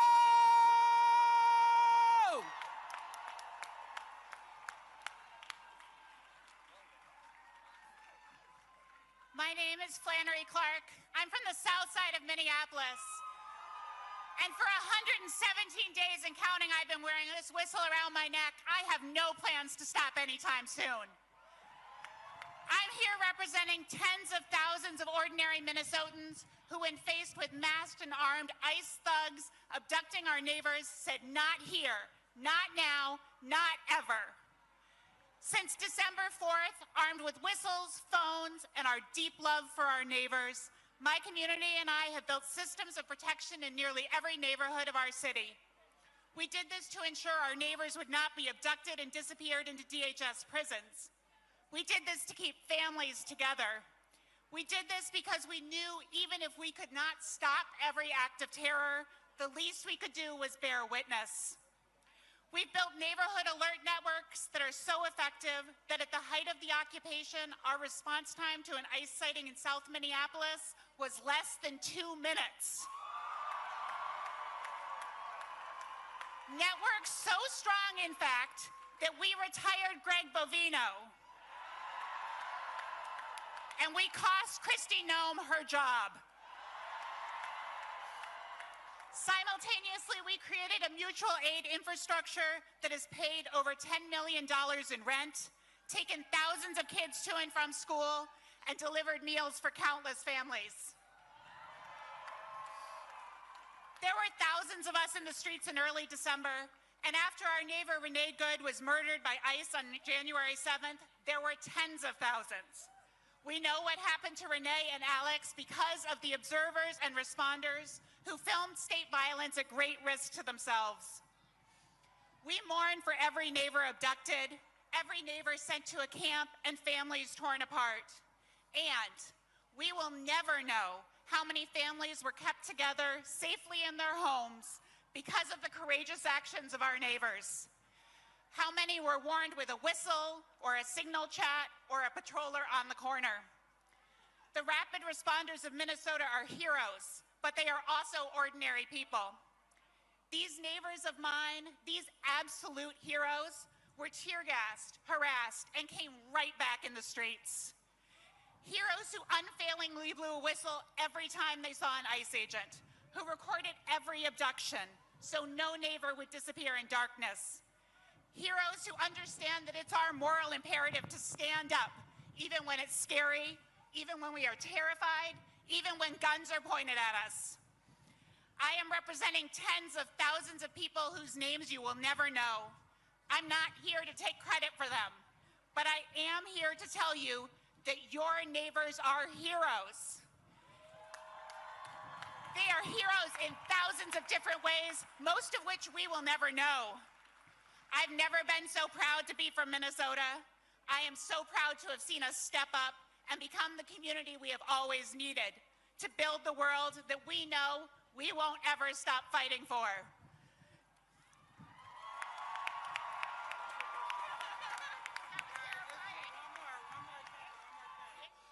And now, all right, as No we close, Kings is... I'm going to do one quick chant. Who keeps us safe? Who keeps us safe? Who keeps us safe? Who keeps us safe? All power to the people!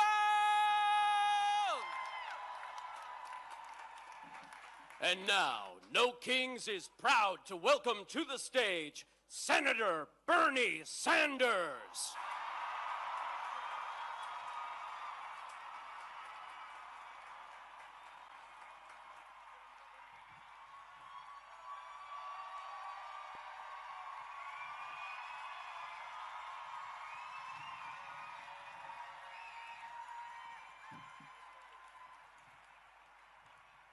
There are a lot of people here.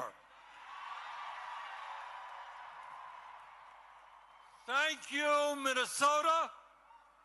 And let me thank Indivisible, Move On, 5051, and all of the organizations that have made this great event possible. And thanks to the millions of Americans from our smallest towns to our largest cities in every state in our country who are gathering today at thousands of rallies. It is absolutely appropriate that we hold a major No Kings rally right here in the St. Paul, Minneapolis area. When historians write about this dangerous moment in American history, when they write about courage and sacrifice, the people of Minnesota will deserve a special chapter for themselves.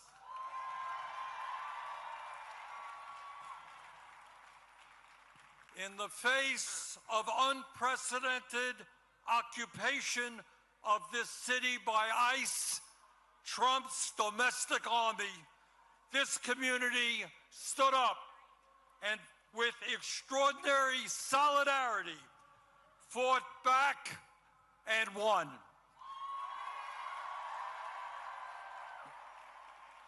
Minnesota showed the American people and, in fact, the world what democracy is about, what grassroots activism is about, and what standing up for the American ideals of freedom and justice is about. And I want to thank my colleagues, Amy Klobuchar and Tina Smith, for their leadership in the Senate on this issue. And today, we remember and honor two brave Americans, Renee Good and Alex Preddy, who lost their lives in the struggle. And we promise their families and their friends that these two heroes will not have died in vain.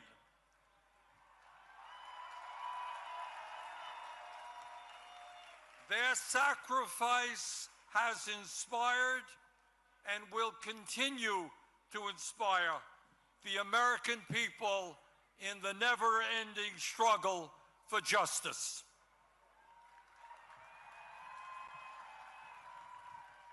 As all of you know, we are living in an unprecedented and dangerous moment in American history. In many ways, the future of our country, and in fact the entire world, is hanging in the balance.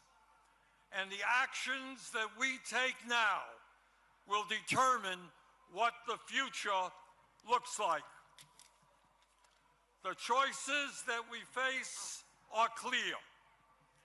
In the wealthiest country in the history of the world, at a time of massive breakthroughs in technology, we now have the opportunity to create a nation in which all people can enjoy a dignified standard of living, where we wipe out bigotry and hatred,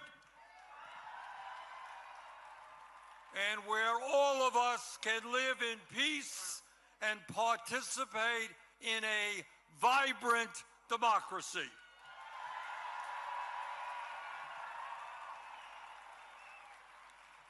Where the foundation of our nation is built on love, compassion, human solidarity, and an understanding. As your great former senator, the late Paul Wellstone, said, we all do better when we all do better.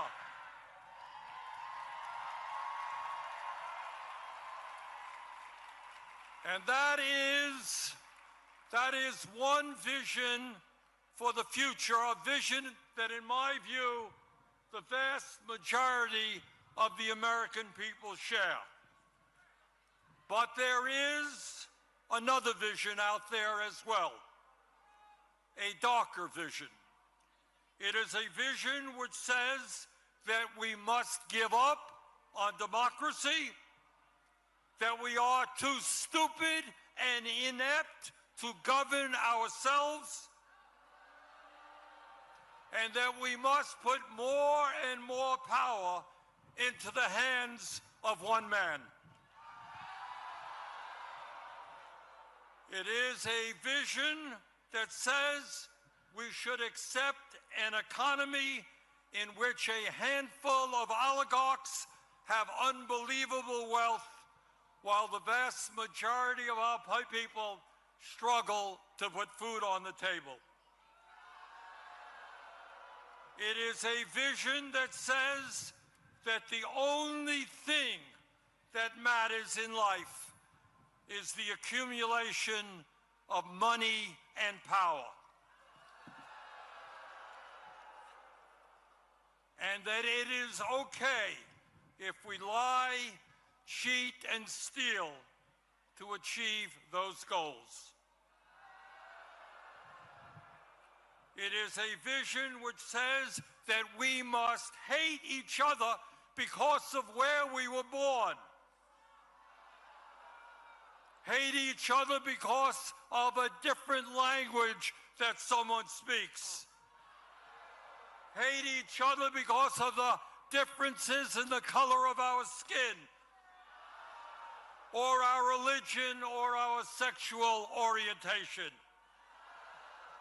It is a vision that foments hatred and hatred and hatred, division, division, and division.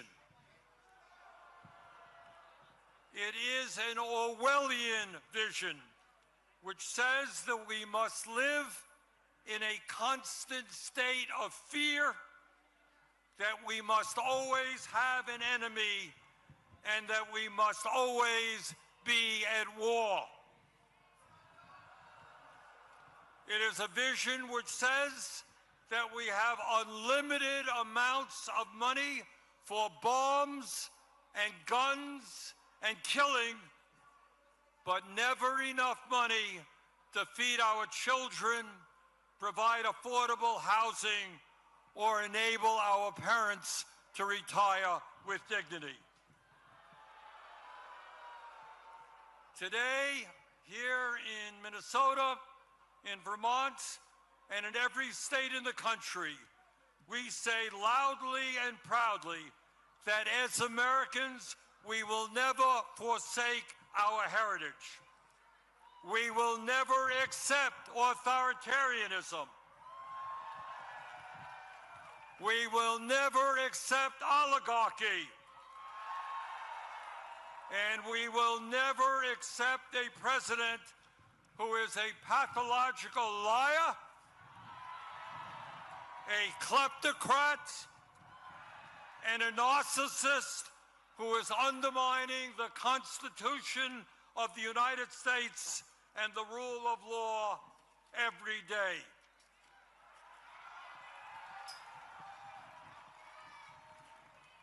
We will never accept government policy that gives massive tax breaks to billionaires, throws 15 million Americans off the health care they have,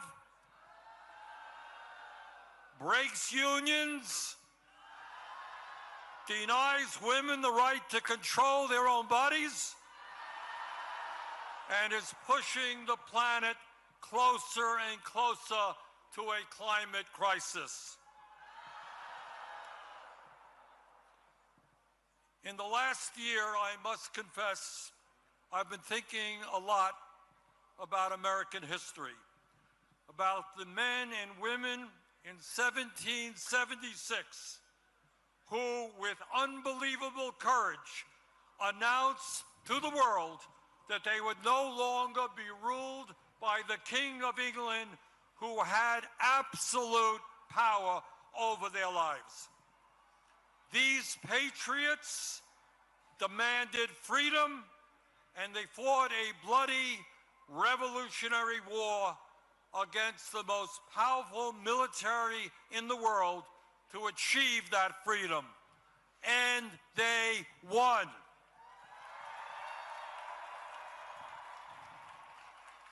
And after their military victory, they established the first democratic form of government in modern history. In 1789, they said loudly and boldly to the entire world, here in this new nation of America, we don't want kings.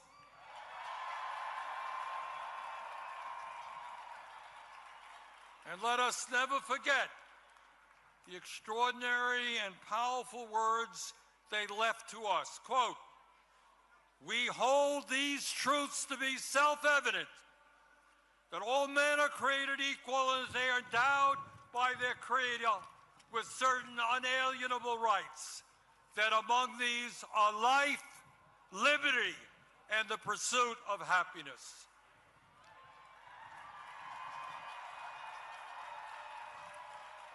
And today, in 2026, our message is exactly the same. No more kings.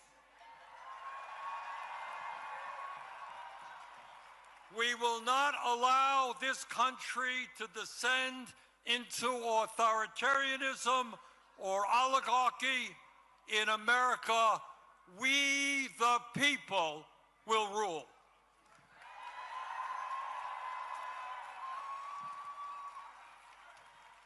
But let us be clear. This moment is not just about one man's greed, one man's corruption, or one man's contempt for our Constitution.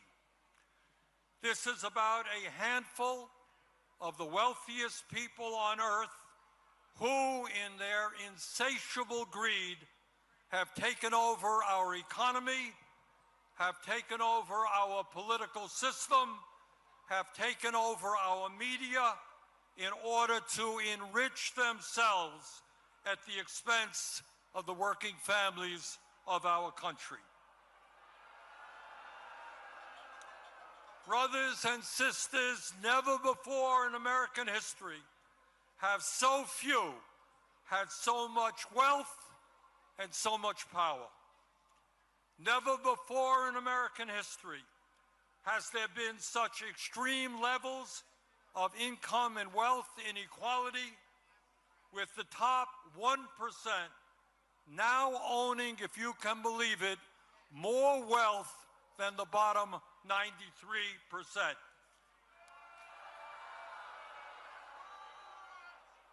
Never before in American history had we seen the super rich expand their wealth so rapidly. Last year alone, after receiving the largest tax break in history, 938 billionaires in America, fewer than 1,000 people, became $1.5 trillion richer.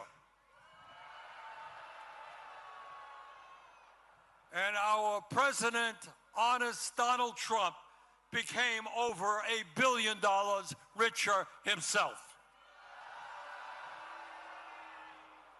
Never before in American history have we seen a ruling class within a corrupt campaign finance system spend so much money to buy politicians. In the coming midterm elections, the billionaires will spend many, many hundreds of millions of dollars to make sure that government continues to work for them and not working families. Meanwhile, while the richest people in America become much, much richer, 60% of our people here in Minnesota, in Vermont, and all over this country are living paycheck to paycheck, struggling to put food on the table, struggling to pay their rent and their mortgage, struggling to pay for child care and education, and struggling to put a few bucks aside for a decent retirement. In America today, tens of thousands of our people die every year unnecessarily because they cannot afford to go to a doctor. And unless we change how our economy works, our younger generation, our kids, for the first time in modern history, will have a lower standard of living than their parents. So today, we not only say no to Trump's authoritarianism, we say no to Mr. Musk, no to Mr. Bezos and Mr. Zuckerberg and Mr. Ellison and all the other multi-billionaires. You cannot have it all. We will create an economy that works for all Americans, not just the 1%.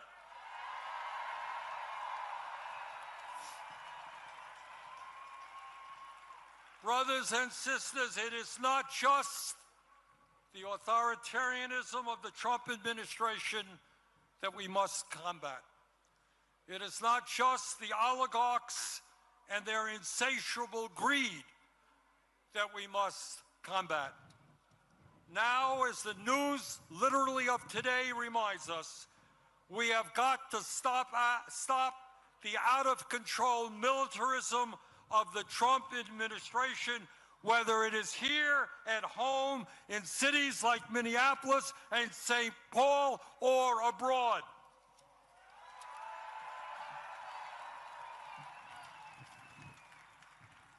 Let us be honest. The American people were lied to about the war in Vietnam.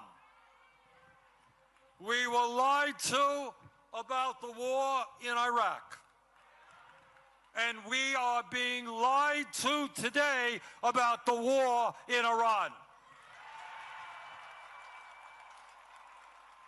This war must end immediately.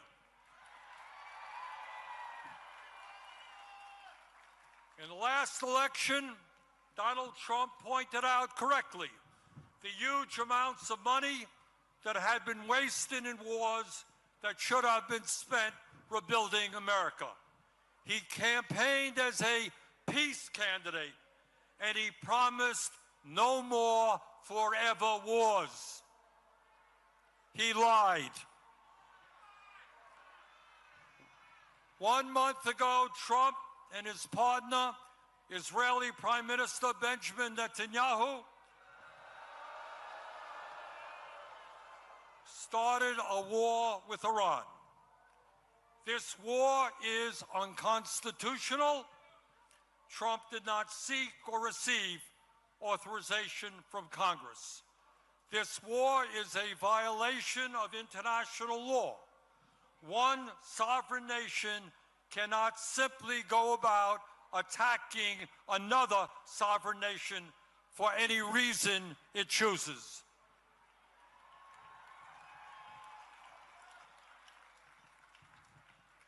Since this war began, 13 American soldiers have been killed and hundreds have been wounded, including another 12 yesterday. In Iran, nearly 2,000 civilians have been killed and many more wounded, and 498 schools have been bombed by American and Israeli missiles. In Lebanon, more than 1,000 people are dead, and more than 1 million Lebanese people, 15% of their population, have been displaced from their homes. In Israel, 20 people have been killed and over 5,000 wounded. In the West Bank, Israeli vigilantes are burning down homes and killing Palestinians. At a time when gas prices are soaring, when many Americans cannot afford the basic necessities of life, it is estimated that this war has already cost $1 trillion.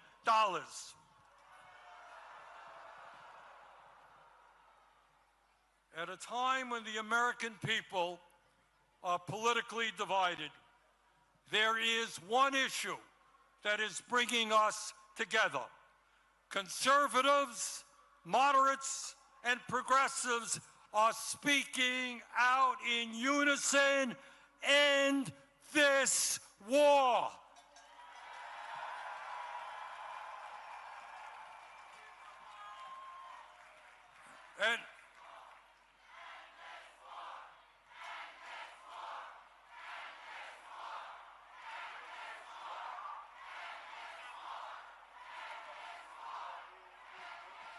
And as a U.S. Senator, I want to just mention to you about what I intend to do about it. First, we have got to make sure that Congress does not send another $200 billion to fight this war. Trump's supplemental appropriation for the war in Iran must be defeated. Secondly, I will be forcing a vote in the Senate on legislation to block the sale of nearly $1 billion in weapons to the Israeli military for bombs and bulldozers.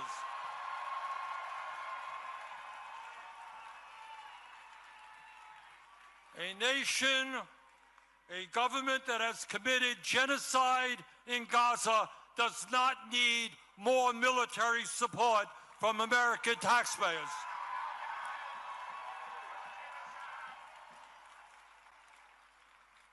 My fellow Americans, we are all proud to live in a country which throughout our history has inspired people throughout the world to struggle for freedom, for democracy, and justice. And we understand that when we stand together and not let demagogues divide us up, we can continue to inspire the world to believe in a brighter future.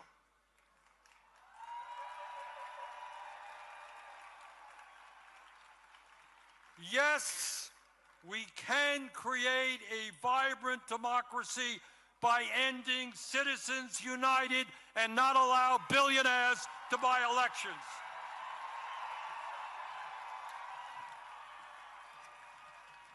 Yes, we can create an economy that works for every man, woman, and child in our country, and not just a handful of billionaires. Yes, we can make certain that the revolutionary technologies of artificial intelligence and robotics are used to improve life for all of us and not just make the rich owners of that technology even richer. Yes, we can and must join the rest of the industrialized world and guarantee health care as a human right for all of our people.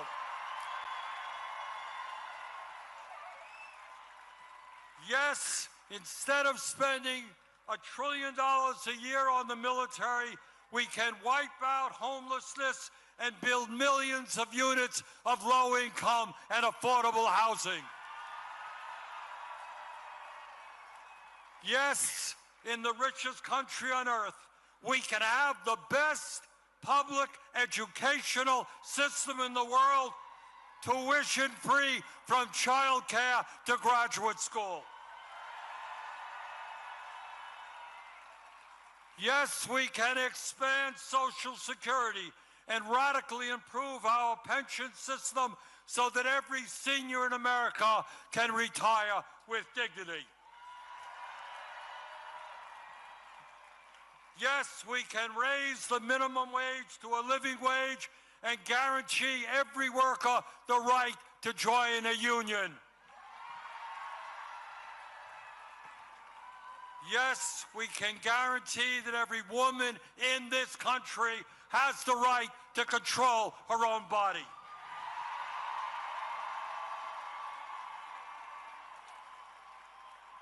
And yes, when billionaires are paying an effective tax rate lower than a truck driver or a nurse, we can and must make certain that the top 1% and large profitable corporations start paying their fair share of taxes.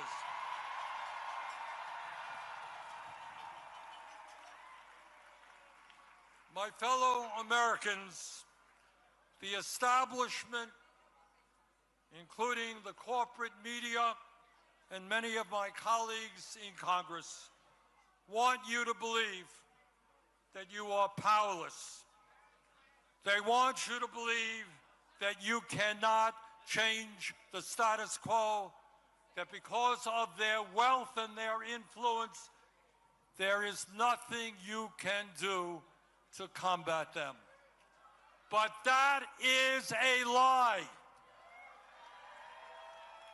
Throughout the history of our country, when Americans have stood up and fought for justice, they have prevailed. The founders of our country did it when they stood up to King George. The abolitionists did it when they ended slavery. The working class did it when they stood up to their bosses and formed unions. The suffragettes did it when they demanded that women have the right to vote. The LGBT community did it when they demanded basic human rights. Time and time again, in difficult moments in American history, our people stood up, fought back, and won. They did it then, we can and will do it now.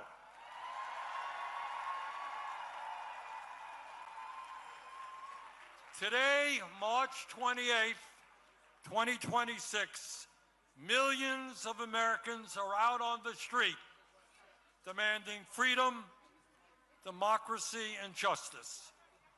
But we must make certain today is not the end of our struggle, it is the beginning.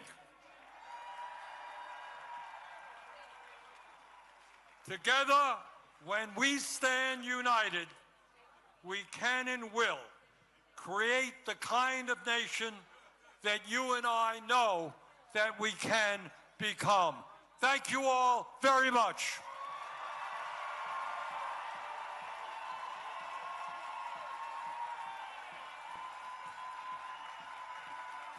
And now, please welcome to the stage, Congresswoman Omar.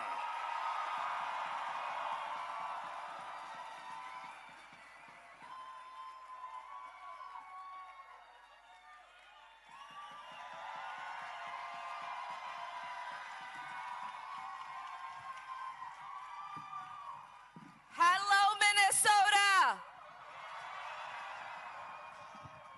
It is so incredible to be here with you all as you show the country just how courageous and dedicated and resistant we are.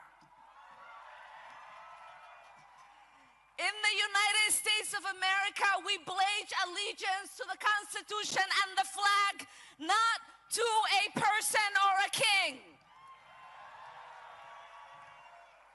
I came to this country as a refugee. To me, America was a beacon of hope, a place where freedom wasn't just a word, but it was a promise. I arrived here when I was 12 years old.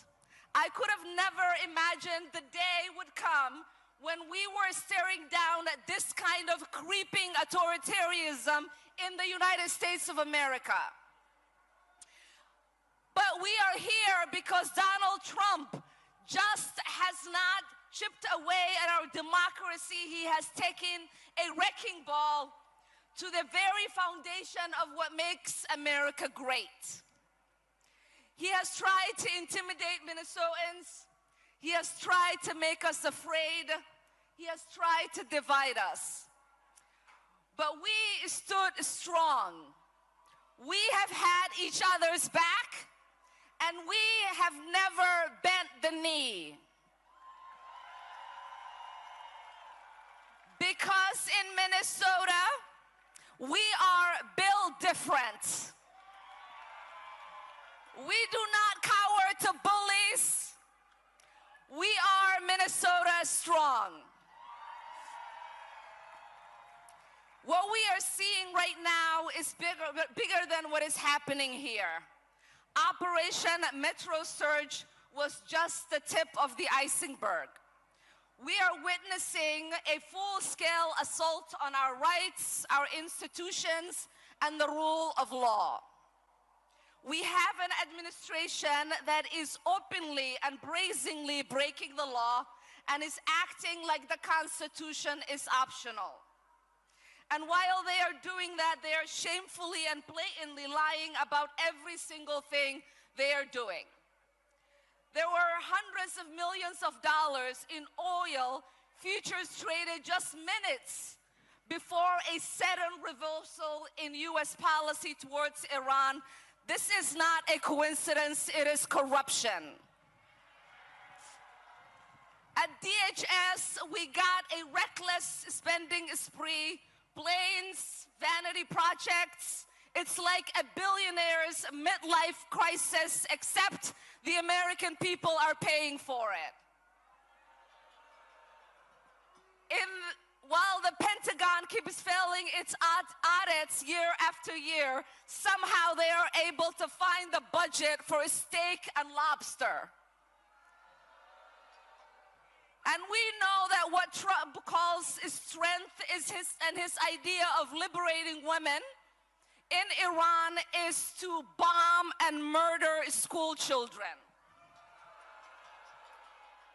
They are pushing for the SAFE Act to disenfranchise millions of voters because they know they are not going to win a fair election. They are floating an illegal takeover of places like Cuba and Greenland like it is some kind of a real estate deal. And under the so-called anti-war president, we have now seen the launching of military operations in Iran, in Venezuela, and in Ecuador. Just a couple of weeks ago, they told us that they blew up a drug trafficking camp in Ecuador, and it turned out to be a dairy farm. A dairy farm. This is what incompetency and unchecked power looks like. It is reckless, it is dangerous, and this is not what our country will stand for. But I still have hope. I have hope in every one of you that is here today. I have hope in people across this country. We are going to speak up. We are going to continue to show up because we refuse to believe in a future ruled by fear, corruption, and chaos. We are not a country of kings. We are a country of laws. We are a country where people look out for one another. And we are a country that will fight peacefully, powerfully, and persistently to protect our democracy. I love you, Minnesotans. Thank you so much for being out here.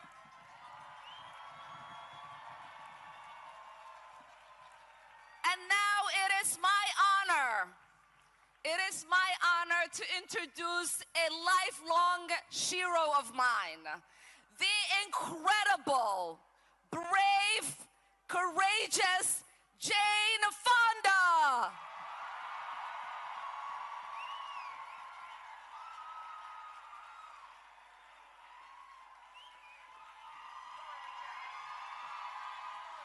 Hi, everybody.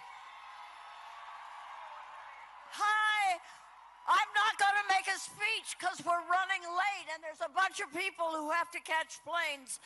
Let me just say thank you, thank you, thank you, Minnesota. Thank you, all the unions. Thank you, all the churches and mosques and synagogues and clergy and neighbors. We are learning so much from you.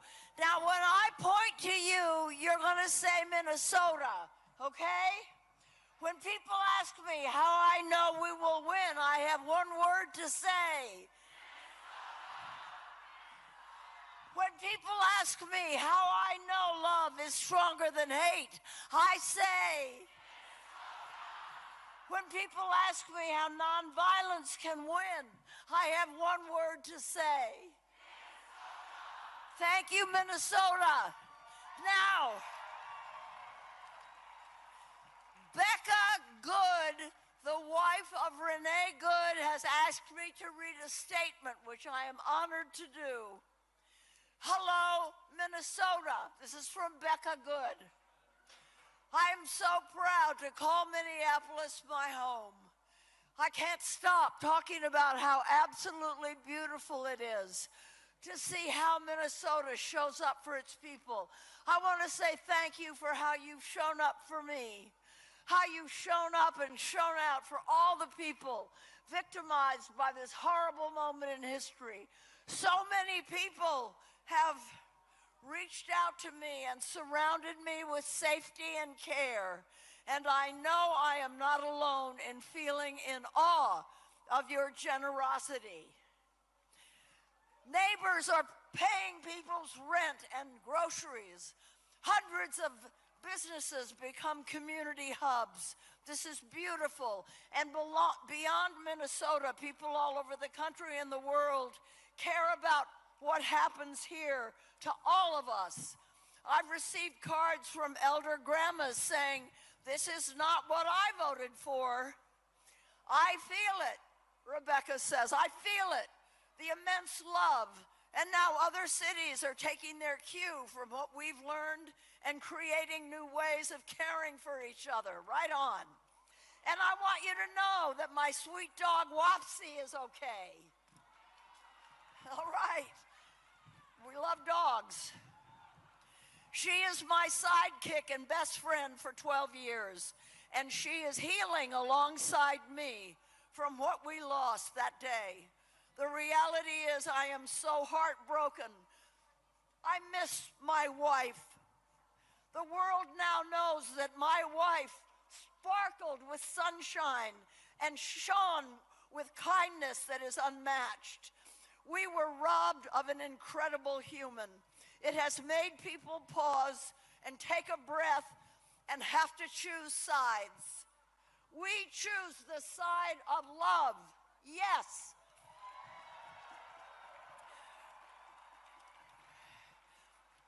Everyone who was there when my wife was taken from me has had their lives destroyed that day, including those agents.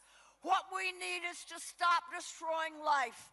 What is happening now is the result of far deeper issues that have been simmering across this country for a long time. Divisive rhetoric, escalating tensions, fear-mongering. We have to address the root causes of these issues and stop this violence where it came from.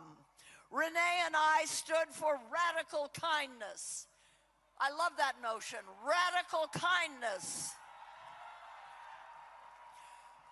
Renee and I believe that one of the things that will foster a world of radical kindness is to be able to admit mistakes and learn from them.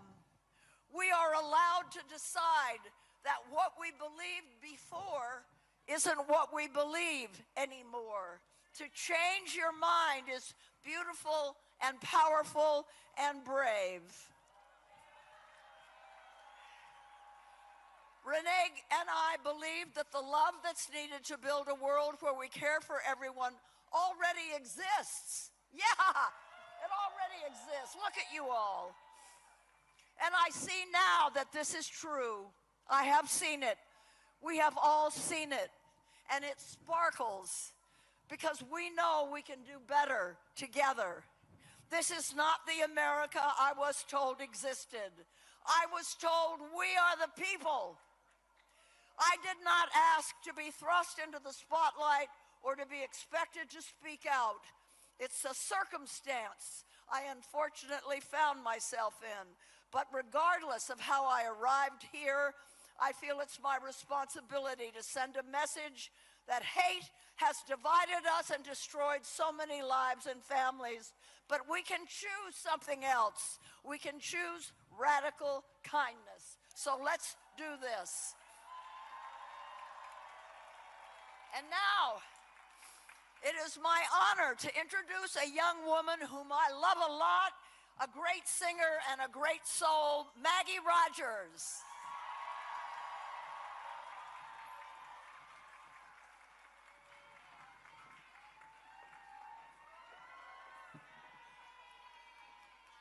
What's going on, Minnesota?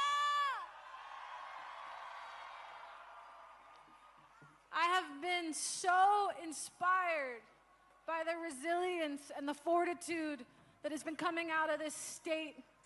So much love in the face of evil and hate. And the best way that I know how to give a little bit of love back to this city that has been such a beacon of it is to sing a song.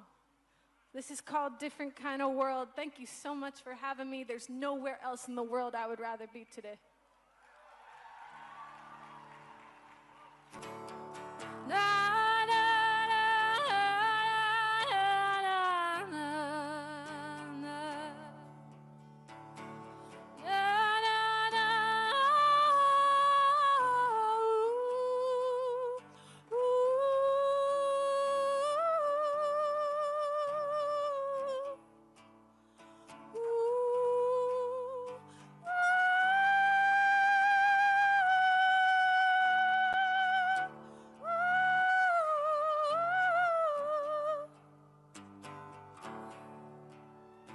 When we're riding all together, it's a different,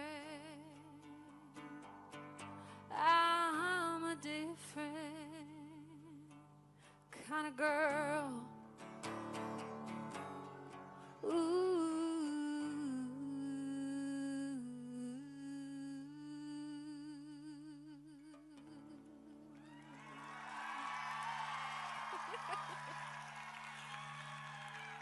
It's my honor to introduce to you a good friend of mine who's also one of my heroes. Please welcome the great Joan Baez to the stage.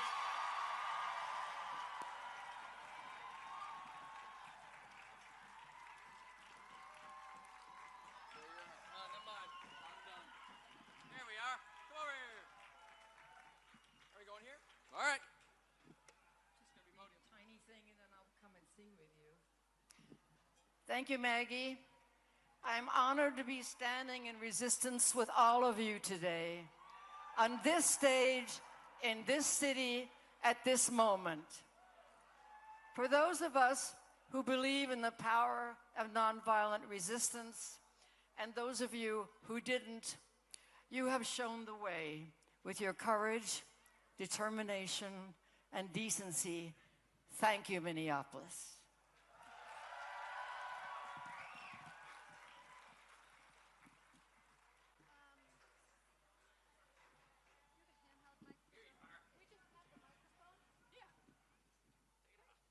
Thank you. Joan, there is... Okie doke. Yeah? Yeah. All right. I'm going to stand right here. I'm going to stand right here. Perfect. All right.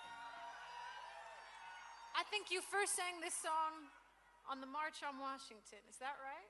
I sang this song for the first time with Dr. Martin Luther King in Grenada, Mississippi, actually, and then again on the March on Washington.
Make some noise for Tom Morello.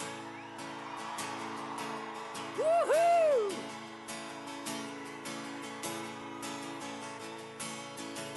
Come mothers and fathers throughout the land,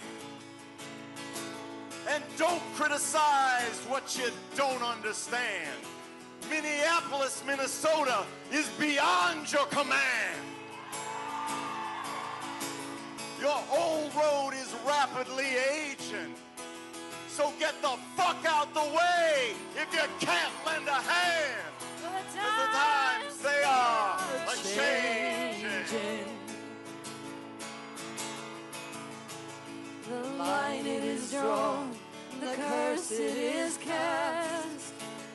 The slower now will later be fast, as the present now will later be past. The order is rapidly fading. Get the first one now will later be last, and the times they are a-changing.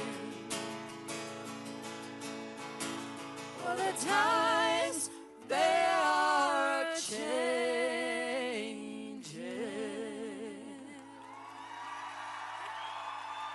Thank you, Minneapolis. You're an inspiration to the nation.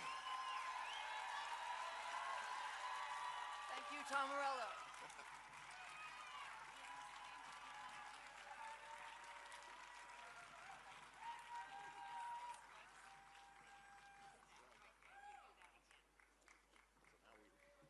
Thank you, thank you, thank you.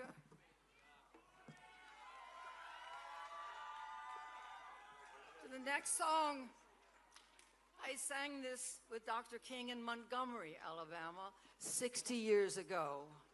I'm deeply moved to sing it here today with two groups you all know. They were born on the streets of this city and stood through the freezing winter with you and are standing still, are showing up and still standing and playing the Brass Solidarity Band.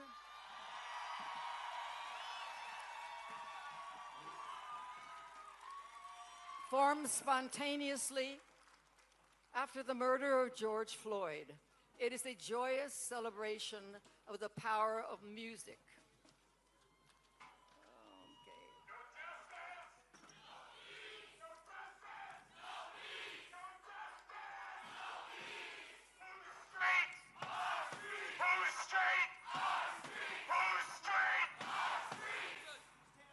And the Singing Resistance is a group of folks from across Minnesota who simply could not be silent about injustice and the attacks on their communities, and they came together, their voices raised in a chorus of people's power. I'm proud to be with you all here today. And now, please join us. You all here? Oh, wonderful. Okay, to this next song.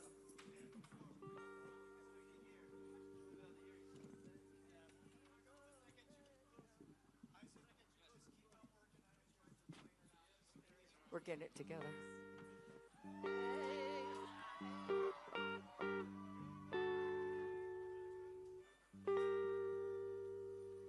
Ain't gonna let nobody turn me around, turn me around, turn me around. Ain't gonna let nobody turn me around.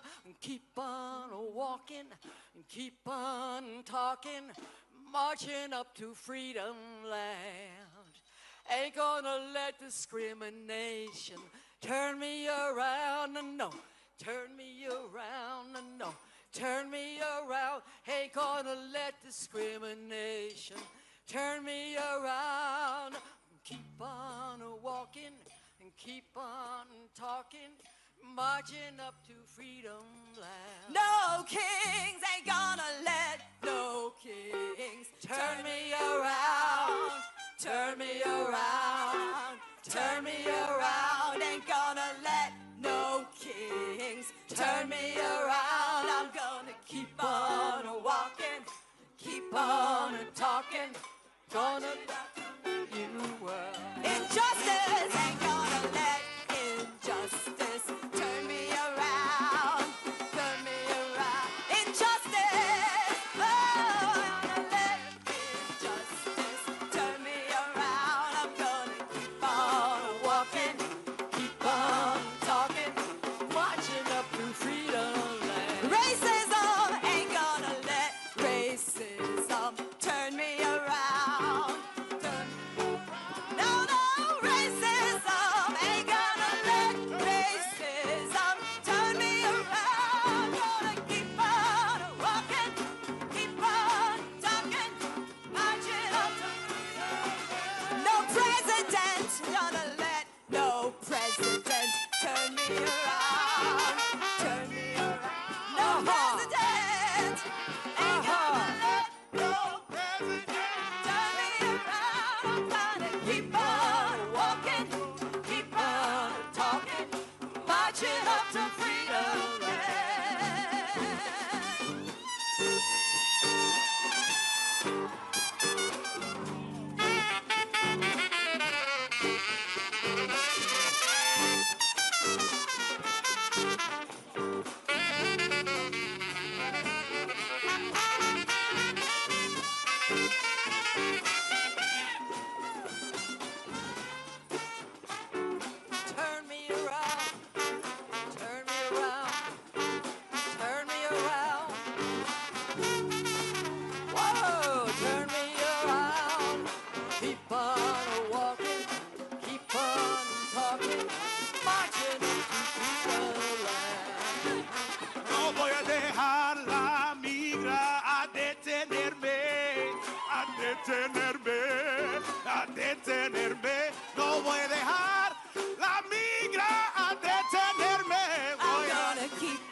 And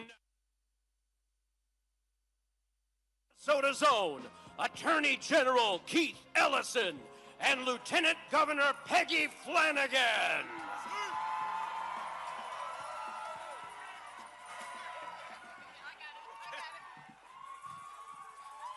Oh, Minnesota!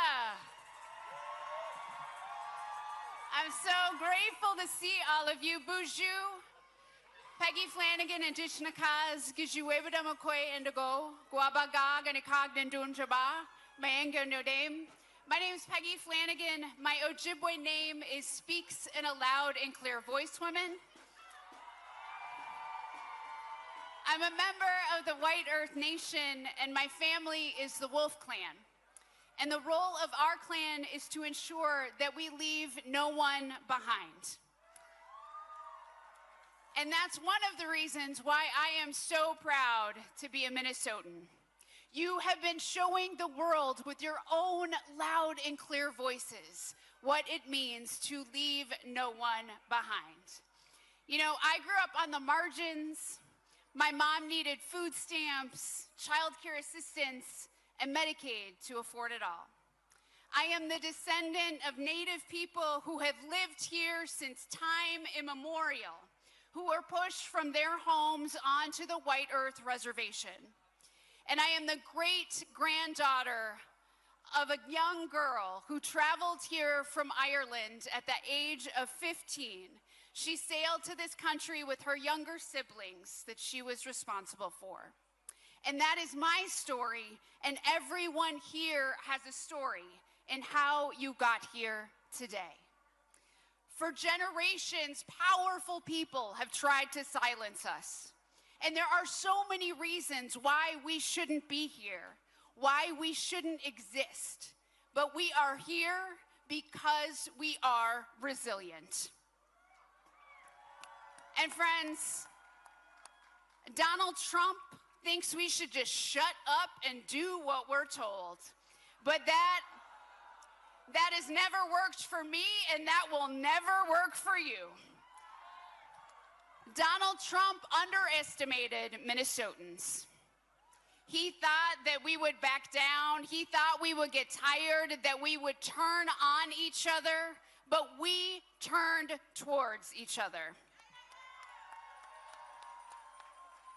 He underestimated the power of educators, servers, construction workers, nurses, poets, and moms, and people working together. And no one asked to be on the front lines, but Minnesotans stepped up. And everyday people showed us how to be incredible just by caring about each other. And you are here today because you understand the whole point of No Kings.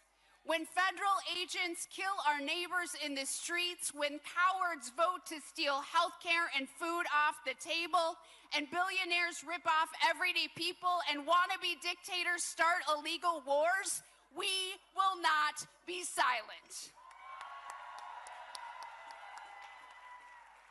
This mass of humanity, of community, this movement in front of me shows the world that we are not powerless. Friends, we are the power, and we've decided that we will help our neighbor and we will welcome the stranger. This movement is for everybody who knows that this president has gone too far. Because if you come for one of us, you come for all of us. And Minnesotans, we are carrying a lot right now. Grief, anger, the weight of what has been done to our communities, done to our children, to our babies, and the heaviness of the lives that have been taken. Renee Good should be alive. Alex Preddy should be alive. We say their names, we honor their memories, and we turn our grief into action. Because the work is not done and the crisis is not over. And some of us will never be whole again. But here's the deal, friends. We all know that famous quote from Senator Paul Wellstone, which is, and say it with me, we all do better when we all do better. It is the unofficial slogan of Minnesota. But my favorite quote from Paul Wellstone is, sometimes you gotta pick a fight to win one. Because there are some fights that are worth picking. And for me, my purpose is clear. No matter what I do from here on out, I am fighting to avenge Minnesota. I am fighting to bring justice to our people. Because with this president, there's always plenty of money for ICE, for bombs, and for the oligarchs, just not for you. But they awakened in Minnesota a power that doesn't even exist in Washington, D.C. It exists within each one of us. We're fighting for a future where one job is enough to afford the lives people want to live. We are fighting for where healthcare is a human right, not something that puts you into debt. Where everyone is treated with dignity, no matter who you are or where you come from or what you look like. Where the Constitution still matters, where we don't strip due process away from our immigrant neighbors. And we know that it takes all of us. I am grateful for the work of Senators Klobuchar and Smith for what they have done to push back, and for the work that every person here has done every single day to show the way. And let me close by telling you about my church in North Minneapolis. It is a beautiful parish that looks like Minnesota. It's been pretty empty these last few months because people have been afraid to leave their homes. They've been afraid to worship. But last Sunday, the pews were full. Kids were laughing and crying and singing even when it wasn't time to sing. It was a wonderful, beautiful noise. It was the song of resilience, because we are still here. And I want you to feel that resiliency in your bones. I want you to take a minute and I want you to look at each other. Like, really look at each other. Because we deserve better. We have everything we need to build the future that we want. We are what we need to build the future. And we are going to keep fighting until we get it. And I am honored and humbled to be your lieutenant governor. But more than anything, friends, I am grateful to be your neighbor.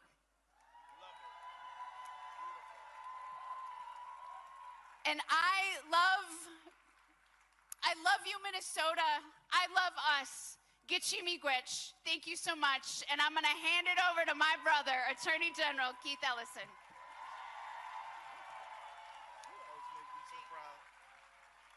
Hey, Minnesota, let me hear you. You know, brothers and sisters, last time I was here with you, right here, was June 14th. And it was hot outside. And earlier that morning, we had lost our beloved sister, Melissa Hortman, and her husband, Mark. And I just want to let you know that that loss has remained with me. I'm sure it's remained with you. And at this time, we also have to remember Renee Good, Alex Preddy, but I want you to keep in your heart and your prayers Victor Manuel Diaz, who died in custody. I want you to think about Liam Conejo Ramos. I want you to think about a young man named Julio Sosa Solis, who did not die but was shot. And I want you to think about all of us and the price that we paid in order to kick ISIS ass out of our state. And the lesson is very simple, friends. Freedom ain't free, and some of us have to pay the dearest cost for the sake of freedom. And we don't want them to pay it. We wish they would never have to pay it, but you can only get rid of tyrants, and you can only defeat tyranny if your love of freedom is so great that you will risk what you have to for your neighbors. That is what it is to me, a free society. That's what it means to live free, to be willing to go to the mat, go to the wall for the people you love and care about. But I want you to know, as your Minnesota Attorney General, that justice is not optional. Accountability is coming. And the names of our neighbors and loved ones will never be forgotten. You might have noticed that me and Moriarty had to file a lawsuit last week. We're suing the federal government to make sure they give us the rest of the damn file. We're not going to let them hang on to the file, say they're not going to investigate, and that's it. It ain't it by a far sight. And I want you to know that we will never back down, that we will never quit. You know, friends, I was in Alabama on March 7th with about 100 other Minnesotans, and we went down to Selma, Alabama, because in 1965, that is where inspiration lived. People of all colors and cultures came there, and they've been coming there ever since, because brave Americans stood up for the right for all Americans to vote. And by that August, we passed the Voting Rights Act, and that by that October, we passed the immigration bill that allowed people to come to America who were not from Northern Europe. Did you know that? So we call it Bloody Sunday, and people were injured, and some people like Viola Liuzzo and Reverend James Reeb didn't survive that interchange. They didn't make it. Thugs and killers and racists killed them. But we still fought for everybody to vote, right to vote, and everybody's right to come to America. And we won those rights. And now, friends, all of those rights are under attack right now. Every right we fought and won is under attack right now. And in Alabama, those people, when I told them I was from Minnesota, I proudly said, I'm from Minnesota. They all applauded. Not for me, but for you. Because in 2026, inspiration lives in Minnesota. If you want to stand up for justice, if you want to be inspired by the noblest and best ideals of all humanity, you got to come to Minnesota. You might have to stop and spend time at the memorial of Alex Preddy on East Street on Nicollet. You might have to go over to Portland to the memorial for our dear beloved sister Renee. But Minnesota, the world looks to you and is inspired by you because of your love and commitment for each other and this country and the principles that hold it up. You are so honored that the JFK Award for Profiles in Courage, well, you won that award. Did you know that? Now, they even nominated you for a Nobel Peace Prize, which is more than I can say for certain people I know. But the fact is that you are an inspiration. You are where people come to get inspired. And I want to just thank all of our out-of-town guests who came. Bernie, you know what I'm saying? Joan Baez, Jane Fonda, all the, Tom Morello, all these amazing labor leaders who've come here.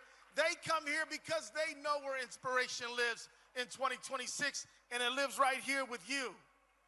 Now, beloved, let me tell you, right now, we got a few more months until there's a national election, and Trump is scared to death. I'm not here to tell you who to vote for. Hell, you know who to vote for.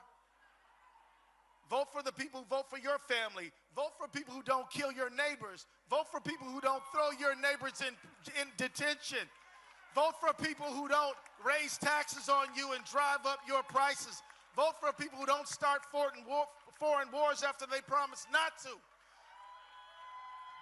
You know what to do, but what you got to do is to do it. We've got to have the largest turnout the history this state has ever known.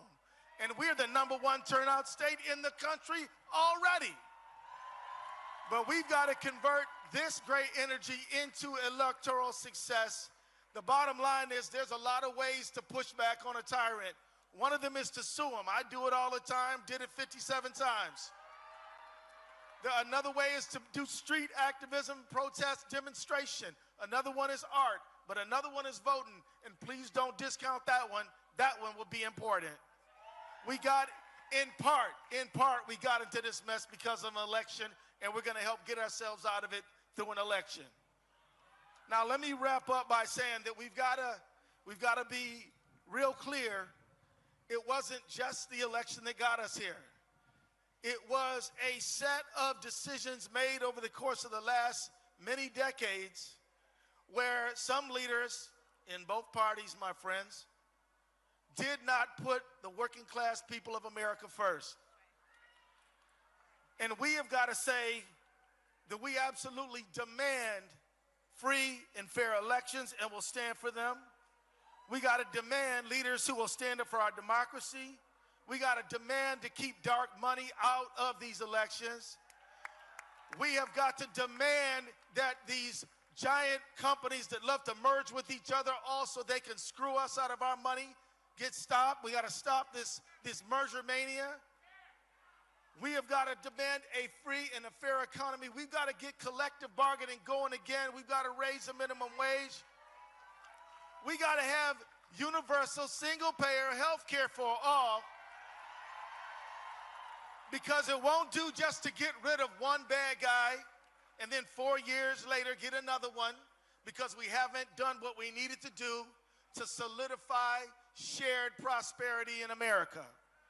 So, beloved, let me just say as I wrap up, on behalf of me and my dear sister, Peggy Flanigan, love this lady. She is the best. Give it up for Peggy, y'all. I want us to think about a new birth of freedom for this country. I want us to look past Trump and into the society that we dream about, where we have prosperity, peace for all in this time. God bless everybody.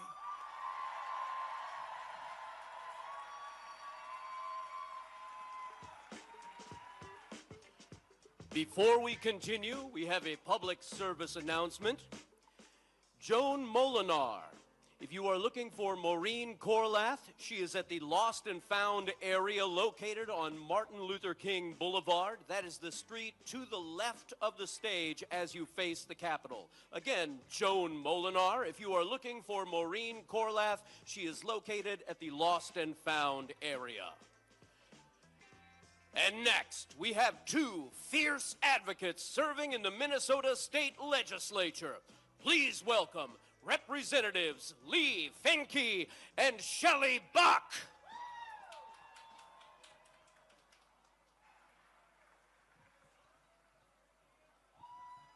Hello, sorry that took a while. Hello, those of you still joining us. Thank you so much for hanging around. My name is Lee Finke. I use she, her pronouns. I'm a state representative. I work here along with my colleague Shelley Buck in the Minnesota House of Representatives. I'm here to provide a little trans representation, but I'm also here to demand our trans liberation.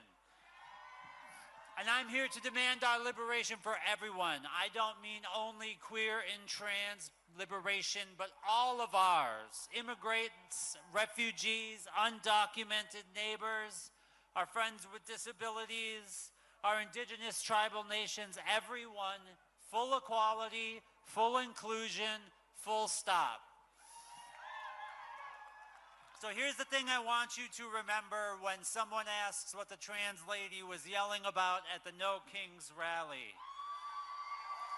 You can tell them that these fascist thugs in Washington, they are actually not the gatekeepers of our shared liberation. The violent, hateful ideologies of these men, it will end. Men like this come and men like this go. Minnesota beat back the fascist ICE invasion, and the rest of the nation will too. When Trump and his cronies are long gone, queer and trans and immigrant and disabled folks will still be here. We will still be here fighting for our shared liberation, and we will need you at that time to continue to fight for all of this. This won't be the end for us. This won't be the end for any of us. But we are in the hot fire right now. All of our vulnerable communities need you, and you know why. The forces of oppression are obvious, conspicuous. It is like the apocalypse. You know who the bad guys are, and you know who the good guys are. But we know these fascists are bound to lose. And when they are gone in the dustbins of history, your trans, two-spirit, non-binary, queer, immigrant neighbors, we will still be here fighting for our lives. And we will need you to be in the streets then, too. It is not just now, it is not just Trump, it is what comes after. We still will need you to fight for our lives. Liberation now, justice for Renee, justice for Alex, justice for all of the families affected by this government. Stay safe, keep fighting. Thank you. A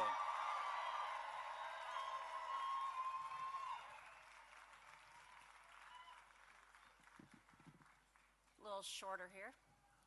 Hamadako Yepi, Chante Washtea Nape Chi Japi, Shalibaka Makiapi, Damakota, De Dakota Makoche. Hello, my relatives. I greet you with a good heart and handshake. My name is Shelley Buck. I am Dakota, and this is Dakota Homelands. Dakota people are some of the first stewards of this place we call Minnesota Makoche, or Minnesota. For us, it is more than a home. It is the place of our origin on this earth. Through this, we know that we are all interconnected. Our values, our hopes, and our dreams for our children and the next 7 generations. In the past, they stole our children, cut our people's hair, tried to steal the language from our tongues, and tried to convert us into one of them. Throughout a history of erasure, eradication, and state-sanctioned genocidal violence, our people did more than resist. It is because of our ancestors' insistence and endurance and their refusal to abandon the love they carried for all their relatives, whether human or non-human, that I am here before you today. White supremacy and the claws of those who embody it continue to dig into our backs. And the government, again, is stealing our people. ICE and the federal government continue to try to break our bodies, spirits, and wills, but my friends, they have failed miserably. Love, laughter, and connectedness with our land and our neighbors is powerful medicine. It feeds our souls and keeps us moving. We know that the violence of white supremacy, of discrimination, and oppression are all continuances of the legacies of colonialism that remain today.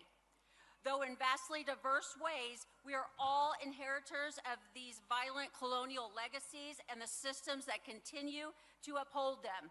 And so the responsibility to imagine and create and work toward a more radically just present and future is a shared inheritance too. Pedamaya Yepi, thank you to all of you for being engaged in this work of justice and liberation, for all that you have done and continue to do to help ensure the legacies we hand down can guide us toward a future to be proud of. Mitakoye Owasim Padamaya Yepi. Thank you, all my relatives.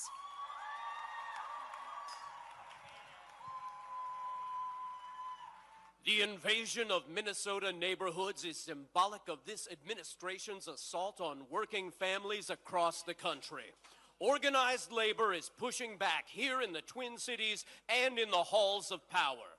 To speak about that resistance, please welcome President Liz Shuler of the AFL-CIO, President Randy Weingarten of the American Federation of Teachers, and President of the SEIU, April Verrett.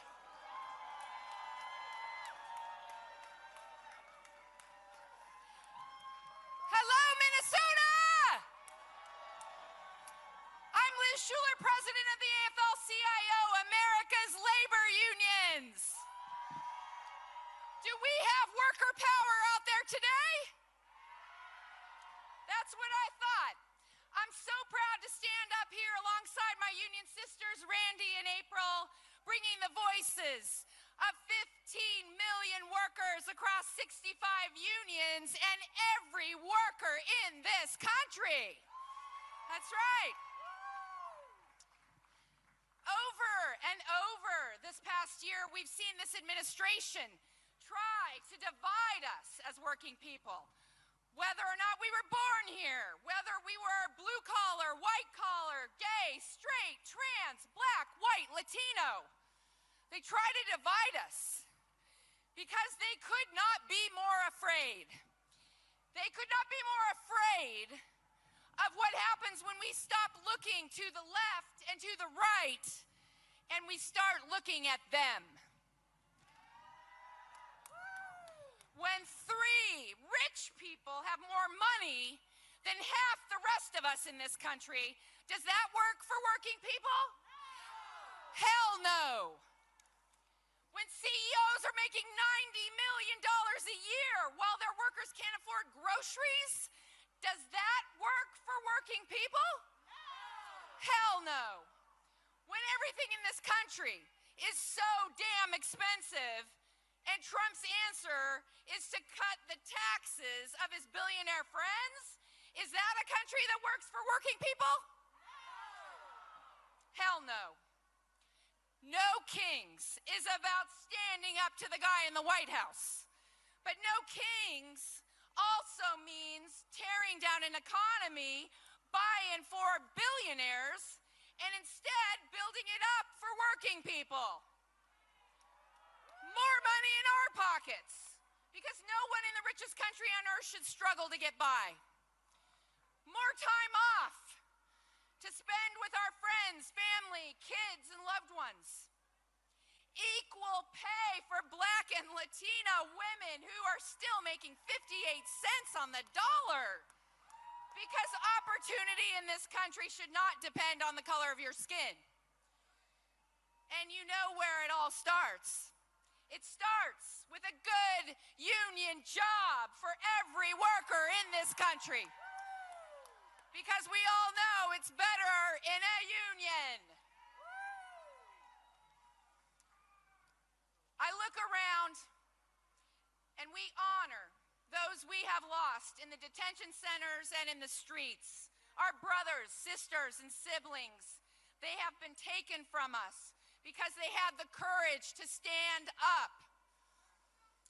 And I want to name and honor our union brother, Alex Preddy, who stood up for democracy and his community in the streets and fought for democracy with his AFGE brothers and sisters and siblings in the workplace as a trade unionist.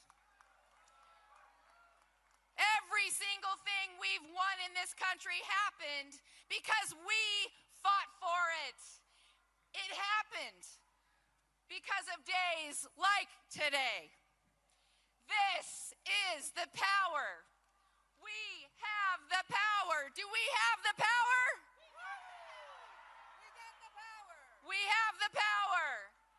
And now I'm so honored to introduce my union sister, President of the AFT, Randy Weingarten.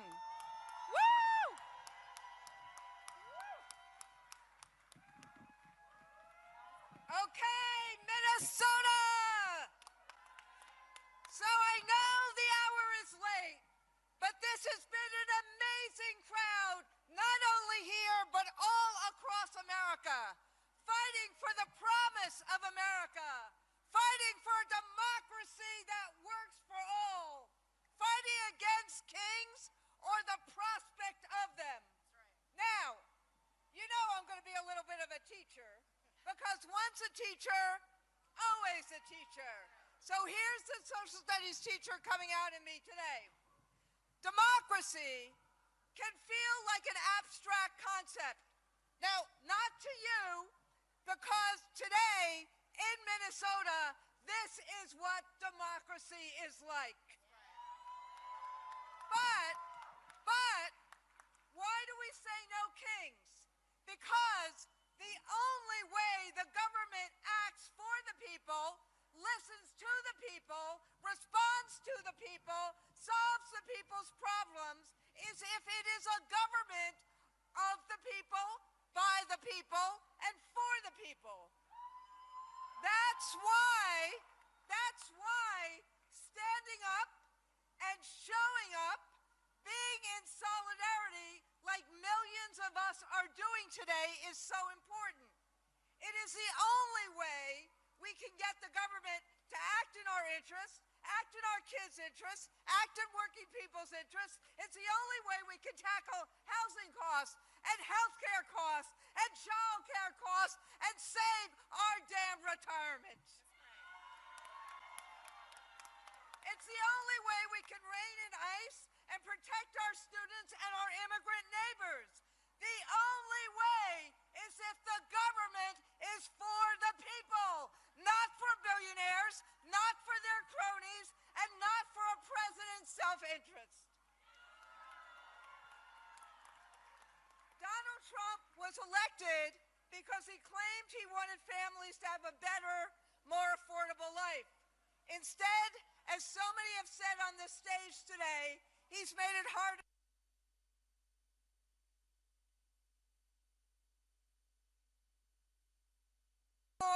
that is costing $1 billion a day. He tripled ICE's budget, but he couldn't find enough money to extend the ACA tax credits, so how many people across America are losing health care or paying through the nose for it? He couldn't fund Medicaid, so now rural hospitals are closing. He golfed at Mar-a-Lago while people were losing SNAP, and he's attacked universities and public schools that 90% of kids in America go to, and doing all of this while Melania is trying to replace teachers with robots.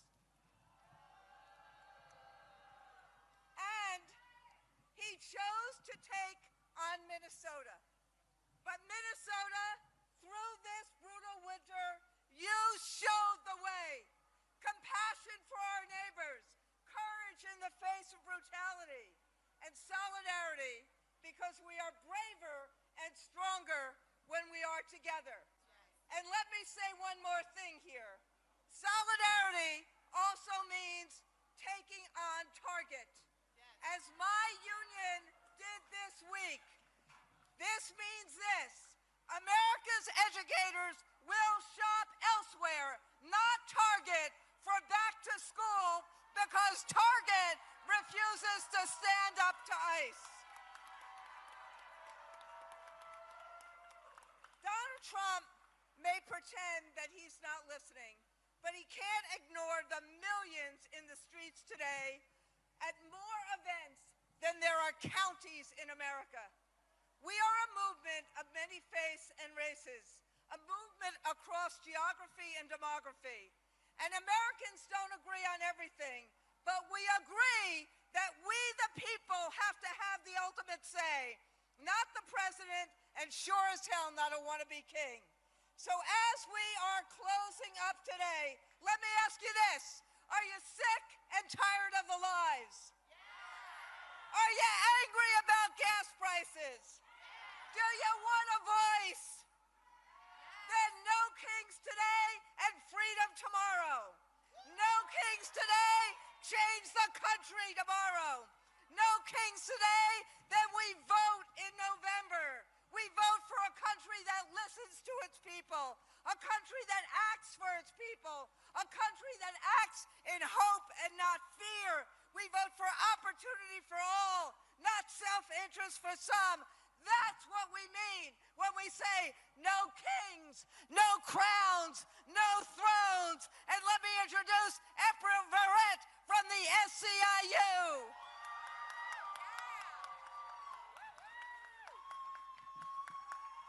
Minnesota. Minnesota. Let me tell y'all something. Y'all are not just nice. Minnesota is patient. I am indeed April Verrett, and I am the proud president of the 2 million member Service Employee International Union. And I made it my mission to be here today because I gotta tell you all, this is my new crush. And I'm crushing hard on Minnesota. Minnesota, y'all got me all in my feelings because you don't just not back down. Minnesota stands 10 toes down. You stand 10 toes down for justice. You stand 10 toes down for community. You stand 10 toes down for democracy. And democracy is why we are here today, ain't it? It is because this is supposed to be a democracy, but it sure doesn't feel like one. It sure doesn't feel like one while working people are doing every damn thing we can and still falling behind. While the forces of exploitation and white supremacy stay busy crowning kings. They crown corporate greed so that the people doing the work struggle while the people at the top cash in. They've crowned systems that decide who gets access and who gets left behind and somehow try to convince us that it's fair. They've crowned power that operates without any accountability and tell the rest of us just to deal with their wars. Are we going to accept that, Minnesota? No. Nah. We're going to call them on their bullshit. Because in a democracy, you don't get crowned. In a democracy, you don't get ignored. In a democracy, you answer to the people. You answer to the people. In Minnesota, right here, right now, are the people. In SEIU, we're talking about the 3 things that we're fighting for. Y'all ready? Yes. In SEIU, we are fighting for money, for power, and for respect. Money, because working people deserve more than to just get by. Power, because power doesn't just belong to the wealthy. It belongs to all of us. And respect, because too many of us feel like being treated like we don't matter. That's over. So yeah, we're fighting for money, power, and respect. And I might have to remind y'all, Javier know it. Back in the 90s, Little Kim said, money, power, and respect, what you need in life. Money, power, and respect, you'll be living right. Money, power, and respect, you'll be eating right. You can sleep at night. It's the key to life. So yeah, money, power, and respect. That's what no kings really means. It means rejecting a system where a few people get crowned while they rule over the rest of us. So I'll ask you, are we going to let them keep their crowns? Are we going to take back what belongs to us? Then say it with me, no thrones, no crowns, no kings, no thrones, no crowns, no kings. Let's go get it, Minnesota.